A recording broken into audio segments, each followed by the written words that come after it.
Students, welcome back to our channel সোমস classroom. আমি বলেছিলাম না টেস্টের পর বদলা হবে, পুরো 18% জিএসটি লাগিয়ে বদলা হবে। আজকে থেকে তোমাদেরকে ওয়ান শট সিরিজ যেরকম চলছিল তার এটা 2 নাম্বার ভিডিও।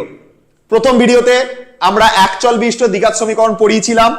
আমি যা পড়িয়েছি সেই ভিডিওর মধ্যে তার কনসেপ্ট দিয়েছি, এবং কনসেপ্ট শুধু নয়, কনসেপ্ট দেওয়ার পরে তার উপর যে ইম্পর্টেন্ট কোশ্চেনগুলো পরীক্ষাতে এবছরের মাধ্যমিকে পড়তে পারে সেগুলো তোমাদেরকে দেওয়া হয়েছে।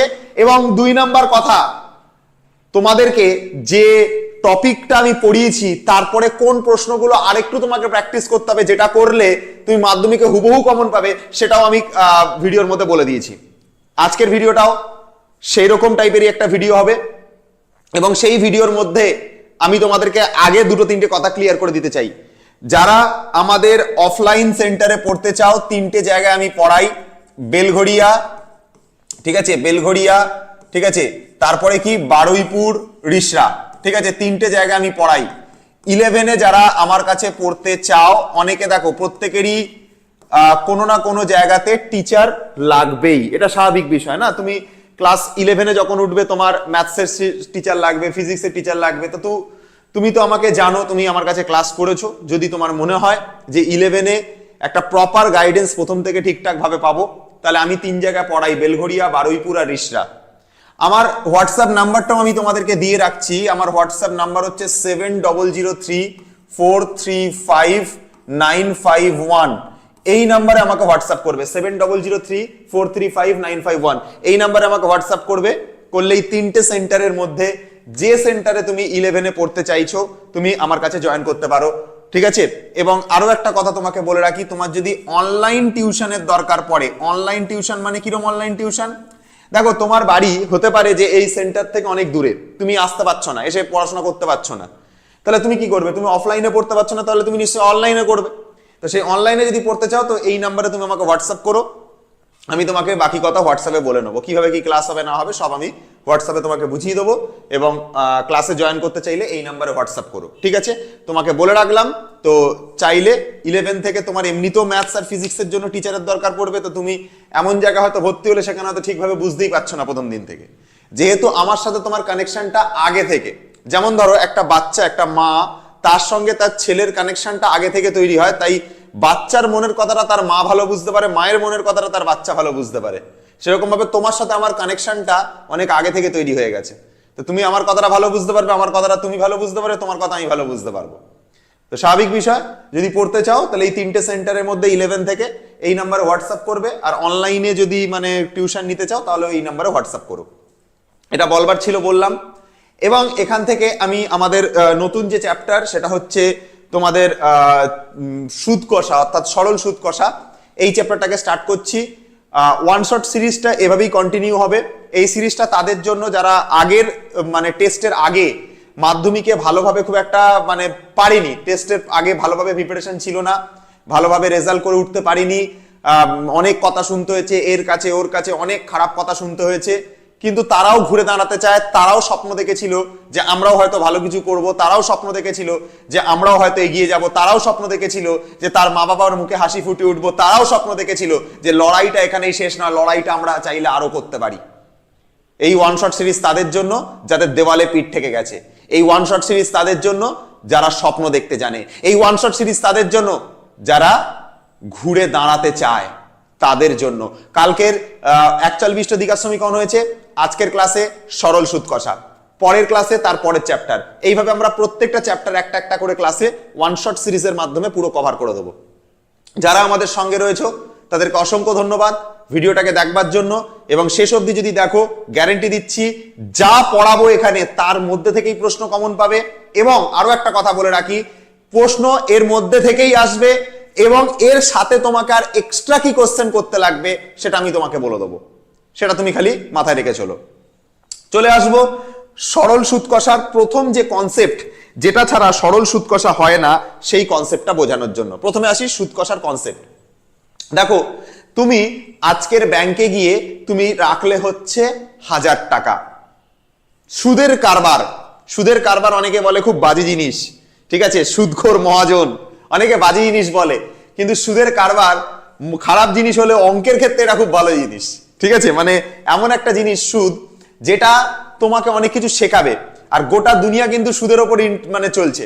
আজকে তুমি একটা কোনো জিনিস কিনতে যাও, তুমি ধরো পুরো ক্যাশ টাকা পেমেন্ট করতে পারছো না, ইনস্টলমেন্টে নিলে তোমাকে কিন্তু পার মান্থ ইএমআই মানে ইন্টারেস্ট দিতেই হবে কিন্তু তোমাকে, ঠিক আছে?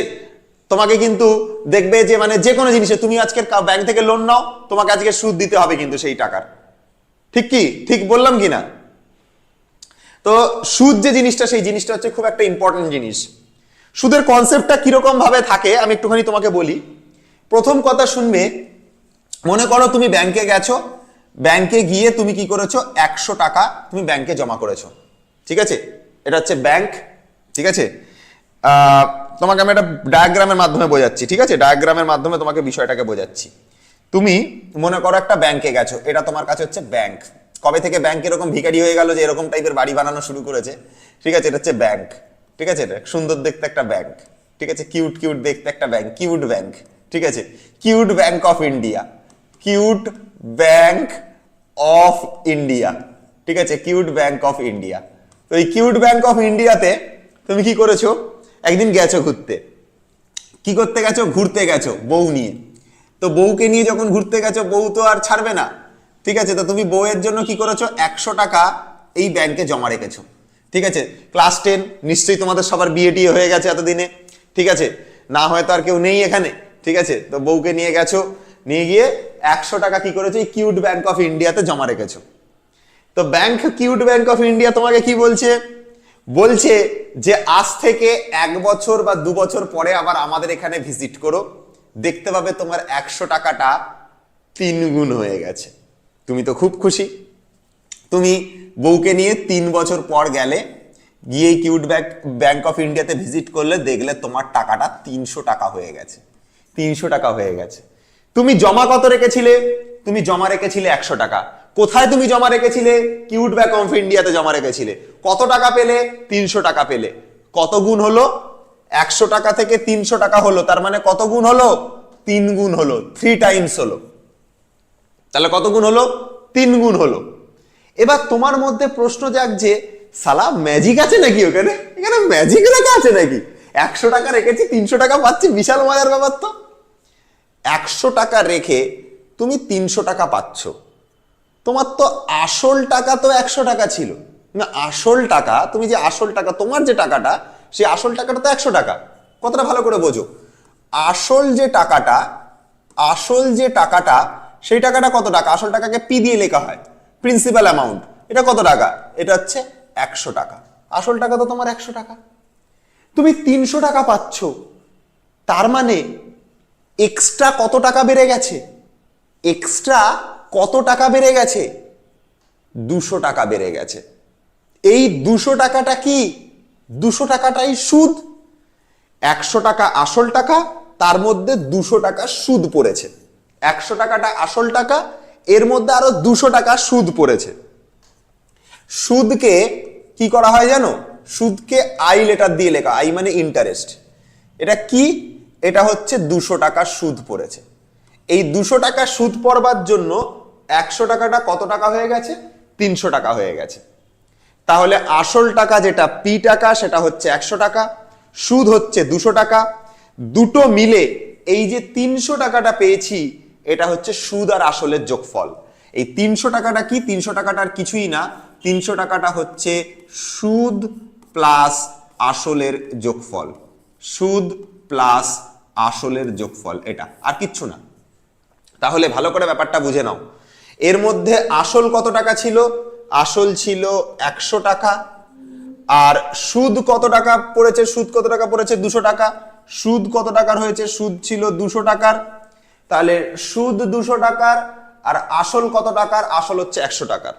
এই 200 আর 100 মিলে টোটালি 300 টাকা তৈরি হয়েছে। তাহলে যদি কখনো কোনো প্রশ্নতে তোমাকে বলা থাকে যে আসল টাকা এত, সেটা 3 গুণ হয়ে গেছে, আসল টাকা এত, সেটা 3 গুণ হয়ে গেছে, তাহলে যে টাকাটা আমরা পাবো 3 গুণ হওয়ার পর, সেই টাকাটা সুদ আর আসল মিলে সেই টাকাটা থাকে। আসল টাকা 3 গুণ হয়ে গেছে, তার মানে এই যে টাকাটা পাবো, এটা হচ্ছে সুদ আর আসল মিলে এই টাকাটা। এইটা বুঝবার আছে, আমি এটাকে বুঝিয়ে দিলাম। দেখো একটা কথা বলি, এইটুকু তো তুমি বুঝতে পেরে গেছো। এবার এখানে না একটা ব্যাপার বোঝবার আছে তোমার কাছে, ঠান্ডা মাথায় দিমাগ সে সোচবে, দিমাগ সে ভাববে জিনিসটাকে। কি ভাববো? ব্যাপারটাকে চিন্তা করো। তুমি এখানে আসল টাকা যেটা রাখলে, সেই আসল টাকাটাকে আমরা পি লেটার দিয়ে লিখি। স্যার কেন? পি মানে হচ্ছে প্রিন্সিপাল অ্যামাউন্ট, এটাকে অনেকে অন্য কথায় মূলধনও বলে থাকে। তাহলে আসল টাকার আরেকটা নাম হচ্ছে কি? মূলধন। ঠিক আছে, কি? মূলধন। মূলধন বলা হয় এটাকে, অথবা আসল টাকা বলা হয়। সুদকে কি দিয়ে লেখা হয়? সুদকে দেখো আই দিয়ে লেখা হয়। আই মানে ইন্টারেস্ট, এই জন্য হচ্ছে আই দিয়ে লেখা হয়।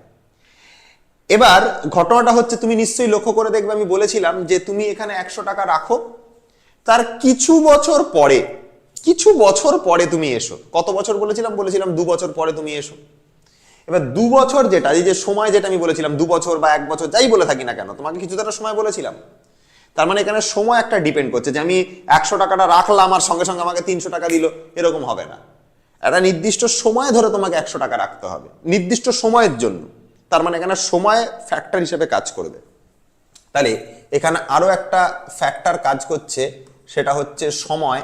সেটাকে আমরা স্মল টি দিয়ে লিখি, টি মানে হচ্ছে টাইম, এবং এই সময়টা সব সময় বছরে থাকবে। যদি বছরে নাও থাকে, সেটাকে আমরা বছরে কনভার্ট করে নেব। তাহলে আমি কথাটা কি বললাম ভালো করে শোনো। আমি ব্যাংকে গেলাম, গিয়ে 100 টাকা দিলাম, ওরা আমাকে সঙ্গে সঙ্গে 300 টাকা দিল, আমার বাবার টাকা নাকি দেবে? ওরকম হয় না। একটা নির্দিষ্ট সময়ের জন্য সেটাকে জমা রাখতে লাগে, একটা নির্দিষ্ট সময়ের জন্য সেটাকে জমা রাখতে লাগে, নির্দিষ্ট সময়ের জন্য। তাহলে সময়টা এখানে কি? সময়টা হচ্ছে এখানে টাইম, বা যেটাকে আমরা বছরে বলি, টাইম বা সেটাকে আমরা বছর বলি। সময় মানে হচ্ছে একটা টাইম বা বছর বলি। তার মানে আমি টাকা রাখবো আর সঙ্গে সঙ্গে তার 3 গুণ 4 গুণ টাকা পেয়ে যাবো, এটা হয় না।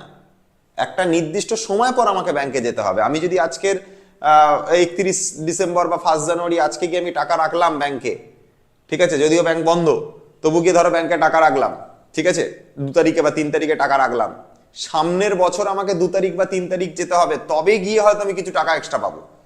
আমি আজকের গিয়ে টাকা রাখলাম আর বললাম দাও আমাকে 500 টাকা দাও, 100 টাকা রেখেছি, বাবার ব্যাংক নাকি? হবে না, ওরকম হয় না। তাহলে কি করতে হবে? যেদিনকে টাকা রাখবে তার থেকে কিছু দিন পর তোমাকে যেতে হবে। আজকে তুমি তোমার বউয়ের জন্মদিনে আজকে টাকা রাখলে, তার কিছু বছর পর তোমাকে ব্যাংকে যেতে হবে। তার মানে সময় এখানে একটা ফ্যাক্টর হিসেবে কাজ করছে। তাহলে অবশ্যই সময় এখানকার একটা ফ্যাক্টর, বা একটা তোমার কি বলবো, একটা ইম্পর্টেন্ট ভ্যালু। আর একটা জিনিস তুমি এখানটাতে দেখতে পাবে, সেটা হচ্ছে সুদের হার। আর একটা জিনিস কি দেখতে পাবে? আর একটা জিনিস দেখতে পাবে হচ্ছে সুদের হার, যেটাকে স্মল আর লেটার দিয়ে রিপ্রেজেন্ট করা হয়। দেখবে সুদের হার সবসময় পার্সেন্টেজে লেখা থাকবে, সবসময় পার্সেন্টেজে লেখা থাকবে, সবসময় 100% হারে সুদ, 10% হারে সুদ, 50% হারে সুদ, সবসময় পার্সেন্টেজ দিয়ে লেখা থাকবে সুদের হার। তাহলে এখানে টোটাল আমার 4টে জিনিস নিয়ে আমরা সবসময় কাজ করব। 1 আসল টাকা, 2 সুদ, 3 সময়, আর 4 হচ্ছে সুদের হার। এই 4টে জিনিসের ওপর বেস করে আমরা একটা ফর্মুলা বানাই।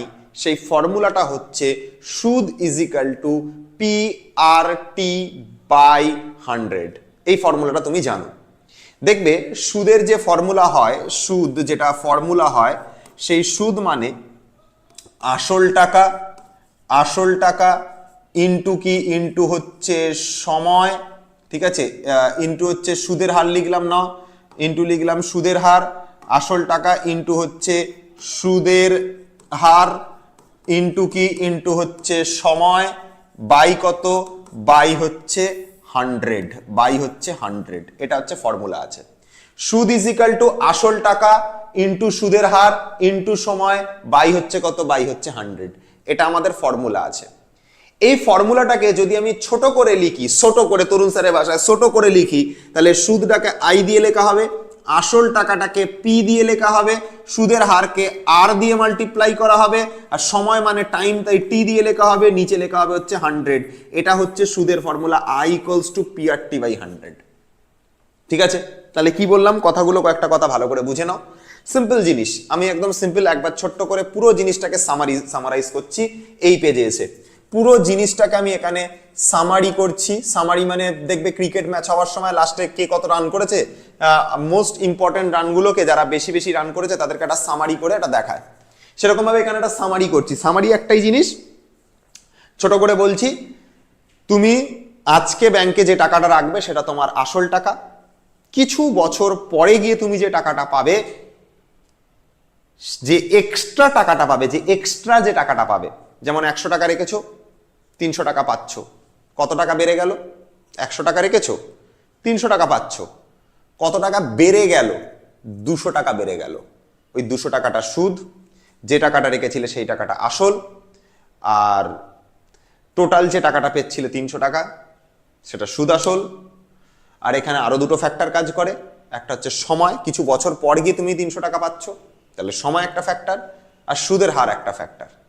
এই কটা জিনিস ছাড়া আর অন্য কিছু এটার মধ্যে নেই। তাহলে আমি যদি একবার এই পুরো লিস্টটার দিকে তাকাই, তাহলে আমি দেখতে পাবো আমার এখানে ইম্পর্টেন্ট কতগুলো ফ্যাক্টর রয়েছে। যেমন আসল টাকা বা মূলধন, যেটাকে পি লেটার দিয়ে লেখা হয়, প্রিন্সিপাল অ্যামাউন্ট। তারপর হচ্ছে সুদ বা ইন্টারেস্ট, যেটাকে আই দিয়ে লেখা হয়। সময় বা টাইম, যেটাকে হচ্ছে বছরে লেখা হয়। সুদের হার, যেটাকে পার্সেন্টেজে লেখা হয়। এই হচ্ছে 4-5টা ফ্যাক্টর। এদের নিয়ে একটা সূত্র আছে, সূত্রটা হচ্ছে I equals to P R T by হচ্ছে 100। এটা ব্যাস, এইটুকু জিনিস, আর কিছু নেই। আর 100 টাকা রাখলাম, কিছুদিন পরে 300 টাকা পেলাম, 3 গুণ হয়ে গেল টাকাটা। এই যা টাকা রেখে কিছুদিন পরে যে 3 গুণ যে টাকাটা হয়ে যায়, 3 গুণ হওয়া টাকাটাকে আমরা সুদ আসল বলি। 100 টাকা রেখেছো, তুমি 3 গুণ হয়েছে গিয়ে 300 টাকা পেয়েছো। এই 3 গুণ হওয়া টাকাটাকে আমরা সুদ আসল বলি। এর মধ্যে সুদও ঢুকে আছে, এর মধ্যে আসলও ঢুকে আছে। আসল ঢুকে আছে 100 টাকা, আর সুদ ঢুকে আছে 200 টাকা। এই 200 আর এই 100 মিলে তৈরি হয়েছে এই 300 টাকা। ব্যাস, এইটুকু তোমাকে জানবার ছিল, এইটুকু আমি তোমাকে বললাম। I equals to P R T by 100 মনে রাখবে। আর এখান থেকে সেরকম কিচ্ছু মনে রাখতে লাগবে না, আর একটা কিচ্ছু পড়তে লাগবে না, তোমার যা পড়ার দরকার পড়িয়ে দিয়েছি। সামারিতে সিম্পল একটা জিনিস মাথায় রেখে চলবে, কোনটা কি সেটাকে একবার লিখে দিচ্ছি ফ্রেশ করে। আসল যদি তোমাকে কেউ জিজ্ঞাসা করে, আসল বা মূলধন, এই জিনিসটাকে তুমি সব সময় পি লেটার দিয়ে লিখবে।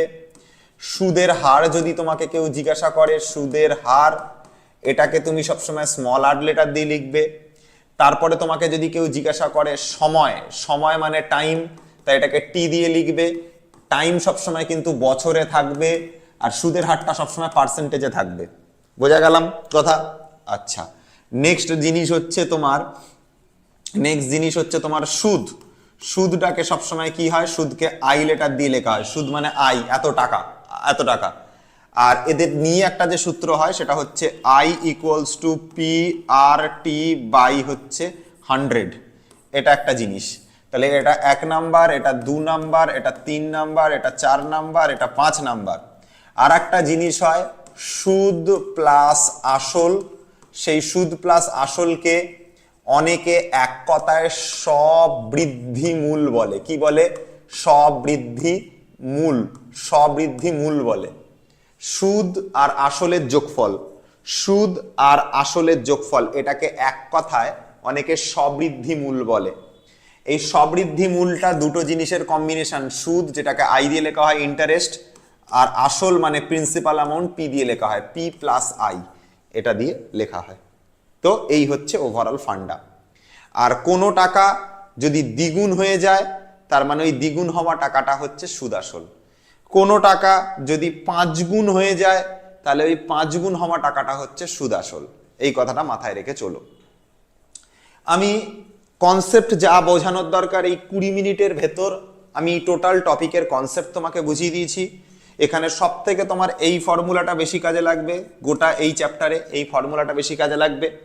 এটার উপর বেস করে আমাদের যা নিউমেরিক্যাল করবার আমি এখন নিউমেরিক্যালগুলোকে করব। এবং তোমরা আমার সঙ্গে সঙ্গে সেই নিউমেরিক্যাল গুলোকে শুনবে এবং করবার চেষ্টা করবে। দেখো, আমি আমাদের প্রথম নিউমেরিক্যাল থেকে স্টার্ট করছি, ঠিক আছে? আমি আমাদের প্রথম নিউমেরিক্যাল থেকে স্টার্ট করছি, এটা আমাদের প্রথম নিউমেরিক্যাল, ঠিক আছে? প্রথম নিউমেরিক্যালে কি বলছে একটুখানি ভালো করে দেখো।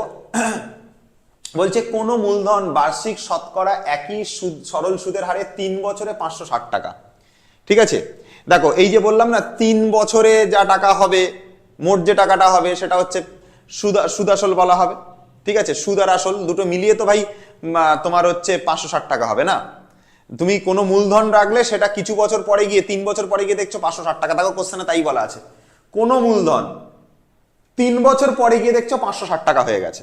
তার মানে কি, কোনো মূলধন 100 টাকা রেখেছিলে, প্রথম কেসটা চিন্তা করো, সেই কিউট ব্যাংক অফ ইন্ডিয়া যেটা পড়ানোর সময় বলেছিলাম, প্রথমে তুমি 100 টাকা রেখেছিলে, কিছু বছর পর গিয়ে দেখলে 300 টাকা হয়ে গেলে। তাহলে 300 টাকাটা কি ছিল? 300 টাকাটা কি ছিল? সুদ আর আসল ছিল। সেরকম ভাবে কোনো মূলধন তুমি রেখেছিলে, কিছু বছর পরে গিয়ে দেখলে সেটা 560 টাকা হয়ে গেল, কিছু বছর পরে গিয়ে দেখলে তুমি 560 টাকা হয়ে গেল। তার মানে কি, এই টাকাটা অ্যাকচুয়ালি আসল আর সুদ। তাহলে আমরা এভাবে লিখবো এটাকে, অঙ্কটাকে এভাবে স্টার্ট করবে, আসল প্লাস 3 বছরের সুদ, আসল প্লাস 3 বছরের সুদ কত? সেটা 560 টাকা, 560 টাকা, 560 টাকা। আসল প্লাস 3 বছরের সুদ কত টাকা? 560 টাকা। আর 5 বছরে গিয়ে ওই মূলধন আবার দেখতে পাচ্ছ কত টাকা হয়ে গেছে? 600 টাকা। কত টাকা হয়ে গেছে বাবু? হয়ে গেছে দেখতে পাচ্ছ 600 টাকা। তার মানে নিশ্চয়ই আসল যে টাকা ছিল, যে মূলধন যেটা ছিল, তার উপর নিশ্চয়ই সুদ পড়েছে। আসল যে টাকা ছিল তার উপর নিশ্চয়ই সুদ পড়েছে, পড়ে সেটা 600 টাকা হয়েছে। তার মানে ফের আমরা লিখব আসল তার সাথে নিশ্চয়ই 5 বছরের সুদ অ্যাড হয়েছে, আসল প্লাস 5 বছরের সুদ, এইটা নিশ্চয়ই অ্যাড হয়েছে, হয়ে কত টাকা হয়েছে? 600 টাকা। হয়ে কত টাকা হয়েছে? 600 টাকা। ঠিক আছে, এই টাইপের কোশ্চেন দেখবে তোমাদের বইতেও আছে, আর এই টাইপের কোশ্চেন কিন্তু পরীক্ষাতে চান্স আছে খুব পড়বার। এবার ব্যাপারটা হলো, এই কোশ্চেন যদি কেউ একবার বুঝে যায়, সে অন্য যে কোনো কোশ্চেন করতে পারবে। এই টাইপের কোশ্চেন দেখবে তোমাদের বইয়ের অনুশীলনীতে দেওয়া আছে, সম্ভবত 10 ফস এরকম একটা দাগে তুমি পাবে কোশ্চেনটা। ওই কোশ্চেনটা করবে প্র্যাকটিস। একটা টাইপ আমি দেখিয়ে দিচ্ছি, নাম্বারটা খালি চেঞ্জ করা আছে। এখানে হয়তো 560 টাকার জায়গায় অন্য টাকা দেওয়া আছে, আর এই তোমার হয়তো 600 টাকার জায়গায় হয়তো অন্য টাকা বলা আছে, কিন্তু কোশ্চেন একই, প্যাটার্ন একই, এইভাবে অঙ্কটা করতে হবে। এই টাইপটা খুব ইম্পর্টেন্ট, এই জন্য দেখাচ্ছি। এই টাইপের কোশ্চেন তুমি বইয়ের উদাহরণেও পাবে, সেখান থেকে আমি এই প্রশ্নটাকে নিয়েছি, বইয়ের উদাহরণেও আছে। খুব ইম্পর্টেন্ট কোশ্চেন, মারাত্মক ইম্পর্টেন্ট কোশ্চেন। আজকে যে কটা কোশ্চেন করাবো প্রত্যেকটা কোশ্চেন টেস্ট পেপার থেকে নেওয়া, বইয়ের উদাহরণ থেকে নেওয়া, বইয়ের অনুশীলনী থেকে নেওয়া, কোনো না কোনো প্রশ্ন সেট থেকে নেওয়া, কোনো স্কুলের থেকে নেওয়া, বিভিন্ন জায়গার কোশ্চেন নিয়ে করাচ্ছি। ঠিক আছে, ভালো করে ক্লাসটা দেখো। তাহলে আসল প্লাস 3 বছরের সুদ, দেখো মূলধনটার সাথে 3 বছরের সুদ অ্যাড হয়েছে, হয়ে 500 টাকা। আসল প্লাস 3 বছরের সুদ সমান 500 টাকা, 560 টাকা। আর আসলের সাথে যে এই যে 5 বছরের যে সুদ, আসলের সাথে 5 বছরের যে সুদ, সেটা মিলে কত টাকা হচ্ছে? 600 টাকা। সেটা মিলে কত টাকা হচ্ছে? 600 টাকা। এই দুটো জিনিস আমি লিখলাম। এবার আমি দুটো জিনিসকে আমি কি করব? মাইনাস করব। আমি মাইনাস করছি, আমি এটাকেও মাইনাস করছি, আমি এটাকেও মাইনাস করছি। তাহলে প্লাস আসল আর এখানে থাকা মাইনাস আসল দুটো কেটে যাবে। 3 বছরের সুদ থেকে যদি 5 বছরের সুদ বাদ যায়, তাহলে 2 বছরের সুদ পড়ে থাকে, 2 বছরের নেগেটিভ 2 বছরের সুদ পড়ে থাকে। তাহলে মাইনাস 2 বছরের সুদ, এটা থাকবে মাইনাস 2 বছরের সুদ পড়ে থাকবে। 3টা ছোট, 5টা বড়। তো 3 থেকে যদি 5 বাদ যায়, 5 তো বড় সংখ্যা, বড় সংখ্যার আগে যে চিহ্ন থাকে সেটাই বসে, তো মাইনাস লিখেছি, মাইনাস 2 বছরের সুদ। এই জন্য এটা লেখা উচিত, বড়টাকে উপরে লেখা উচিত, ছোটটাকে নিচে লেখা উচিত। 560 থেকে 600 টাকা বাদ গেলে মাইনাস 40 পড়ে থাকে। তো আমরা দেখতে পেলাম যে মাইনাস 2 বছরের যে সুদ, সেটা সমান সমান কত এসছে? মাইনাস 40। এখন এই সাইডের মাইনাস আর এই সাইডের মাইনাস যদি কেটে দিই, তাহলে 2 বছরের সুদ যদি 40 টাকা হয়, 1 বছরের সুদ কত হবে? এর অর্ধেক, অর্থাৎ 20 টাকা। তাহলে 2 বছরের সুদ সমান সমান 40 টাকা, সেখান থেকে 1 বছরের যে সুদ দাঁড়াবে সেটা হচ্ছে 1 এর সাথে 40 এর গুণ 40 ইন্টু 1 বাই এই দুইটার তলায় গিয়ে ভাগ হবে, অর্থাৎ 2 আর 40 কেটে যাবে, 20 থাকবে। তাহলে 20 যেটা পেলাম, এই যে 20 টাকা যেটা পেলাম সেটা কি পেলাম, সেটা হচ্ছে 1 বছরের সুদ পেলাম। তাহলে সুদটা আমাদের জানা হয়ে গেল। এবার এই ধরনের প্রশ্নকে সলিউশন করবার একটা নিয়ম হচ্ছে, তুমি সবসময় টার্গেট রাখবে যে কোনোভাবে না আমরা হয় 3 বছরের সুদ বার করব, নয়তো আমি কোনোভাবে না 5 বছরের সুদ বার করব। কেন এরকম কেন করব? কারণ তুমি যদি 3 বছরের সুদ জেনে যাও, এখানে যে টাকাটা দেওয়া আছে সেটা সুদ আসল দেওয়া আছে, তাহলে সেখান থেকে তুমি টোটাল আসল টাকাটা জেনে যাবে। দেখো করলে বুঝতে পারবে ব্যাপারটা। এটা এই যে 1 বছরে যেটা বেরিয়েছে 20 টাকা, এটা হচ্ছে 1 বছরের সুদ। এখান থেকে আমি 3 বছরের সুদ ক্যালকুলেশন করছি আগে। তাহলে 3 বছরের সুদ, 3 বছরের সুদ কত হবে? 3 এর সাথে 20 গুণ, তাহলে 20 ইন্টু 3 মানে হচ্ছে 60। এটা মুখে মুখেও ক্যালকুলেশন করা যায়, এর জন্য আর ঐকিক নিয়ম করতে লাগে না, এমনিতেও তুমি পারবে।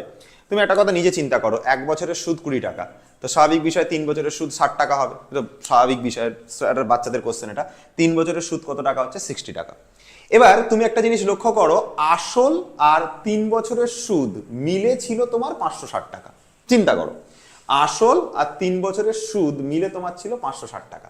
এবার তাহলে তুমি এইখানটাতে লিখতে পারো এই জিনিসটা, আসল, ঠিক আছে, আসল প্লাস সুদ দুটো মিলে কত টাকা ছিল? দুটো মিলে ছিল 560 টাকা।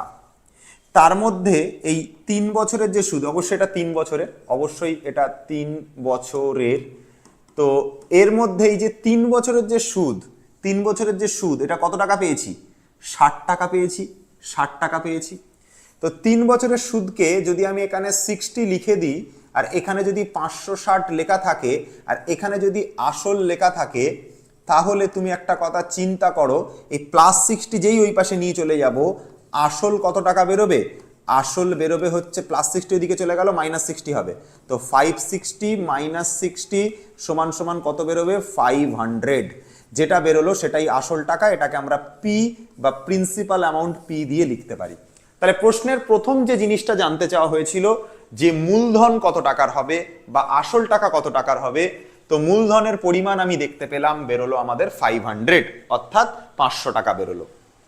কোয়েশ্চেনের মধ্যে আরো একটা জিনিস জানতে চাওয়া হয়েছে। কি জানতে চাওয়া হয়েছে ভালো করে দেখো, বার্ষিক শতকরা সরল সুদের হার।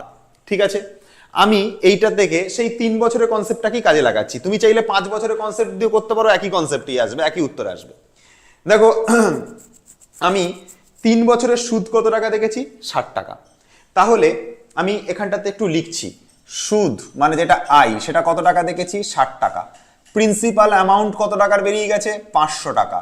আচ্ছা, টাইম কত টাকা নিয়ে হিসাব করছি? 3 বছর। জানতে কি চাওয়া হয়েছে? Small R. ব্যাস, ফর্মুলা ইজি।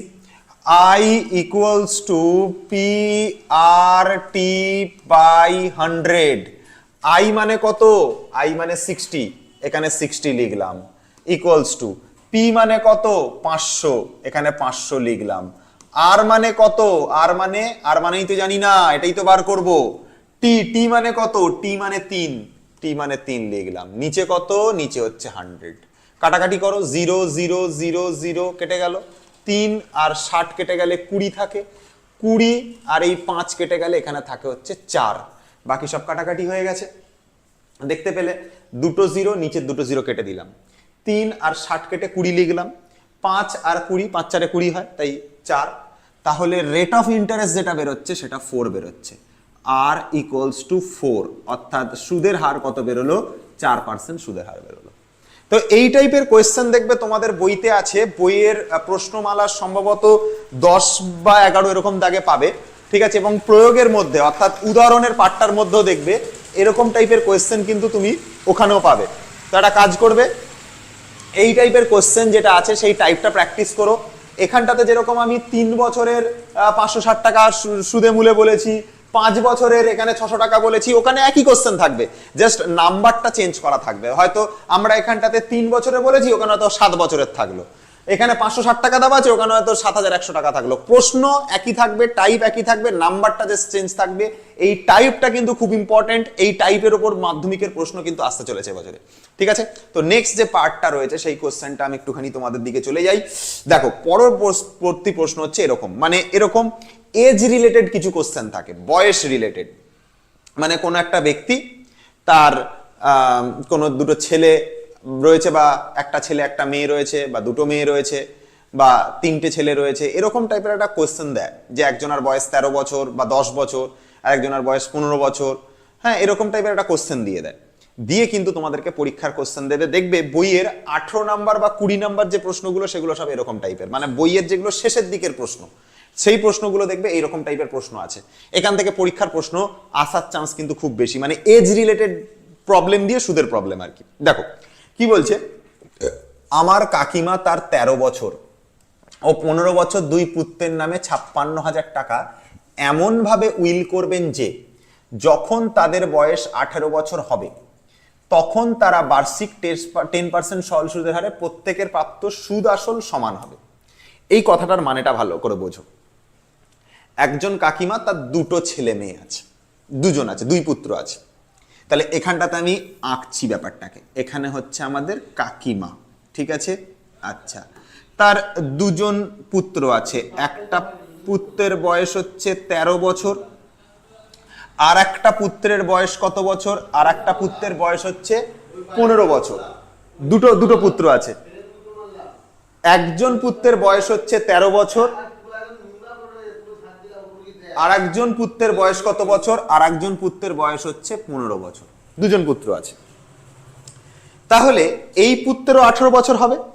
আচ্ছা, এই পুত্রের যদি 18 বছর হয় তাহলে সেটা হতে সময় লাগবে কত সময়? মানে এই পুত্রটার জন্য যে টাকাটা রাখা হবে সেটা কত বছর সুদ হিসেবে খাটবে? 5 বছর খাটবে। কেন? এই পুত্রের বয়স 13 বছর, এর যখন 18 বছর হবে তখন গিয়ে টাকা পাবে। তার মানে এই পুত্রের যে সুদ হিসাবে যে টাকাটা ইউজ হবে, মানে সুদ হিসাবে যে টাকাটা খাটবে সেটা কত বছর খাটবে? 13 থেকে 18 কত ঘরের গ্যাপ? 5 বছরের গ্যাপ। তার মানে 5 বছর পর্যন্ত এর টাকাটা সুদ হিসাবে খাটবে। গেল? বোঝা গেল? আচ্ছা, সেকেন্ডলি সেকেন্ড যে পুত্রটা আছে তার বয়স 15 বছর। তার বয়স কত বছর? তার বয়স হচ্ছে 15 বছর।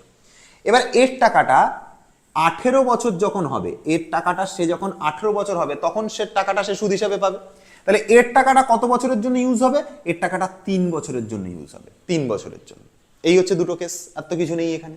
সুদের হার দুজনের ক্ষেত্রেই সেম, এর ক্ষেত্রেও 10% সুদের হার, এর ক্ষেত্রেও সুদের হার 10%। তুমি চিন্তা করো ভালো করে, একজন কাকিমা, তার বয়স, তার দুটো ছেলে মেয়ে রয়েছে, দুটো ছেলে রয়েছে, একজন আর 13 বছর, একজন আর 15 বছর। এর যখন 18 বছর হবে সে টাকা পাবে, 18 বছর যখন হবে। তাহলে এর টাকাটা কত বছর পর্যন্ত সুদ হিসাবে ইউজ হচ্ছে? 5 বছর পর্যন্ত। 13 থেকে 18 মানে 5 বছরের গ্যাপ, 5 বছর পর্যন্ত এর টাকাটা সুদ হিসাবে ইউজ হবে বা সুদ হিসাবে খাটবে। আর যে ছেলেটার বয়স 15 বছর, সে 18 বছর হলে টাকা পাবে। তাহলে সে তার টাকাটা নিশ্চয়ই 3 বছর পর্যন্ত সুদ হিসাবে খাটবে। এটা হচ্ছে ব্যাপার, এই হচ্ছে ব্যাপার। হয়ে গেল। এবার দেখো অঙ্কটার মধ্যে সুদের হার দুজনের ক্ষেত্রে সেম, সুদের হার দুজনের ক্ষেত্রে সেম। এর ক্ষেত্রেও মানে প্রথম যে ছেলেটা রয়েছে, মানে 13 বছরের যে ছেলেটা রয়েছে, তার ক্ষেত্রেও সুদের হার কত পার্সেন্ট বলে দিয়েছে? 10%। এর ক্ষেত্রেও সুদের হার 10%। আর এর ক্ষেত্রেও সুদের হার কত পার্সেন্ট? এর ক্ষেত্রেও সুদের হার হচ্ছে 10%। দুজনের ক্ষেত্রে, এর ক্ষেত্রে সুদের হার 10%, এর ক্ষেত্রে সুদের হার হচ্ছে 10%। দুজনের ক্ষেত্রে সুদের হার নিয়ে কোনো সমস্যা নেই, সময় নিয়েও কোনো সমস্যা নেই। সময়টা এর ক্ষেত্রে 5 বছর, এর ক্ষেত্রে 3 বছর, সময় নিয়েও কোনো সমস্যা নেই। আচ্ছা, এবার বলি আসল টাকা কার নামে কত টাকা রেখেছে। আমি তো জানি না কার নামে কত টাকা রেখেছে। আমি একটা কাজ করলাম, এই 56,000 টাকাটা দুজনের মধ্যে ডিভাইড করেছে। নিশ্চয়ই ইকুয়াল ডিভাইড করেনি, নিশ্চয়ই কোনো না কোনোভাবে ডিভাইড করেছে। ইকুয়াল যদি ডিভাইড করতো তাহলে তো এর টাকাটা এই যে এর টাকাটা তো বেশি বছর ধরে ইউজ হয়েছে, বেশি বছর ধরে সুদ কেটেছে, তাহলে তো এ বেশি টাকা পেত, সেটা তো হয়নি। তাহলে আমি একটা কাজ করলাম, আমি মনে করলাম 13 বছরের যে পুত্র রয়েছে তার জন্য এক্স টাকা রেখেছে, তাহলে বাকি যে টাকাটা থাকবে সেই টাকাটা 15 বছরের ছেলের জন্য রাখা হবে। এটা স্বাভাবিক বিষয়। তুমি একটা কথা চিন্তা করো, তোমার কাছে 10 টাকা রয়েছে, আমি তার মধ্যে থেকে 2 টাকাটা আমি নিয়ে নিলাম, তাহলে বাকি টাকা বার করবার নিয়ম কি? 10 থেকে ওই 2কে মাইনাস করা, 8 টাকা, ওটা হচ্ছে তোমার বাকি টাকা বার করবার নিয়ম। ঠিক সেরকম ভাবে এই 56,000 টাকাটার মধ্যে আমি মনে করলাম যে এক্স পরিমাণ টাকাটা সে 13 বছরের ছেলের জন্য রেখেছে। তাহলে বাকি যে অ্যামাউন্টটা থাকছে, বাকি অ্যামাউন্ট কত থাকবে? 56,000 থেকে এক্স এর বিয়োগ, ওই ঠিক আগের কনসেপ্টের মতো 10 টাকা তোমার কাছে রয়েছে, তার মধ্যে 2 টাকা নিয়ে নেওয়া হয়েছে, বাকি টাকা বার করবার নিয়ম 10 থেকে 2 কে মাইনাস করা, সেম ভাবে।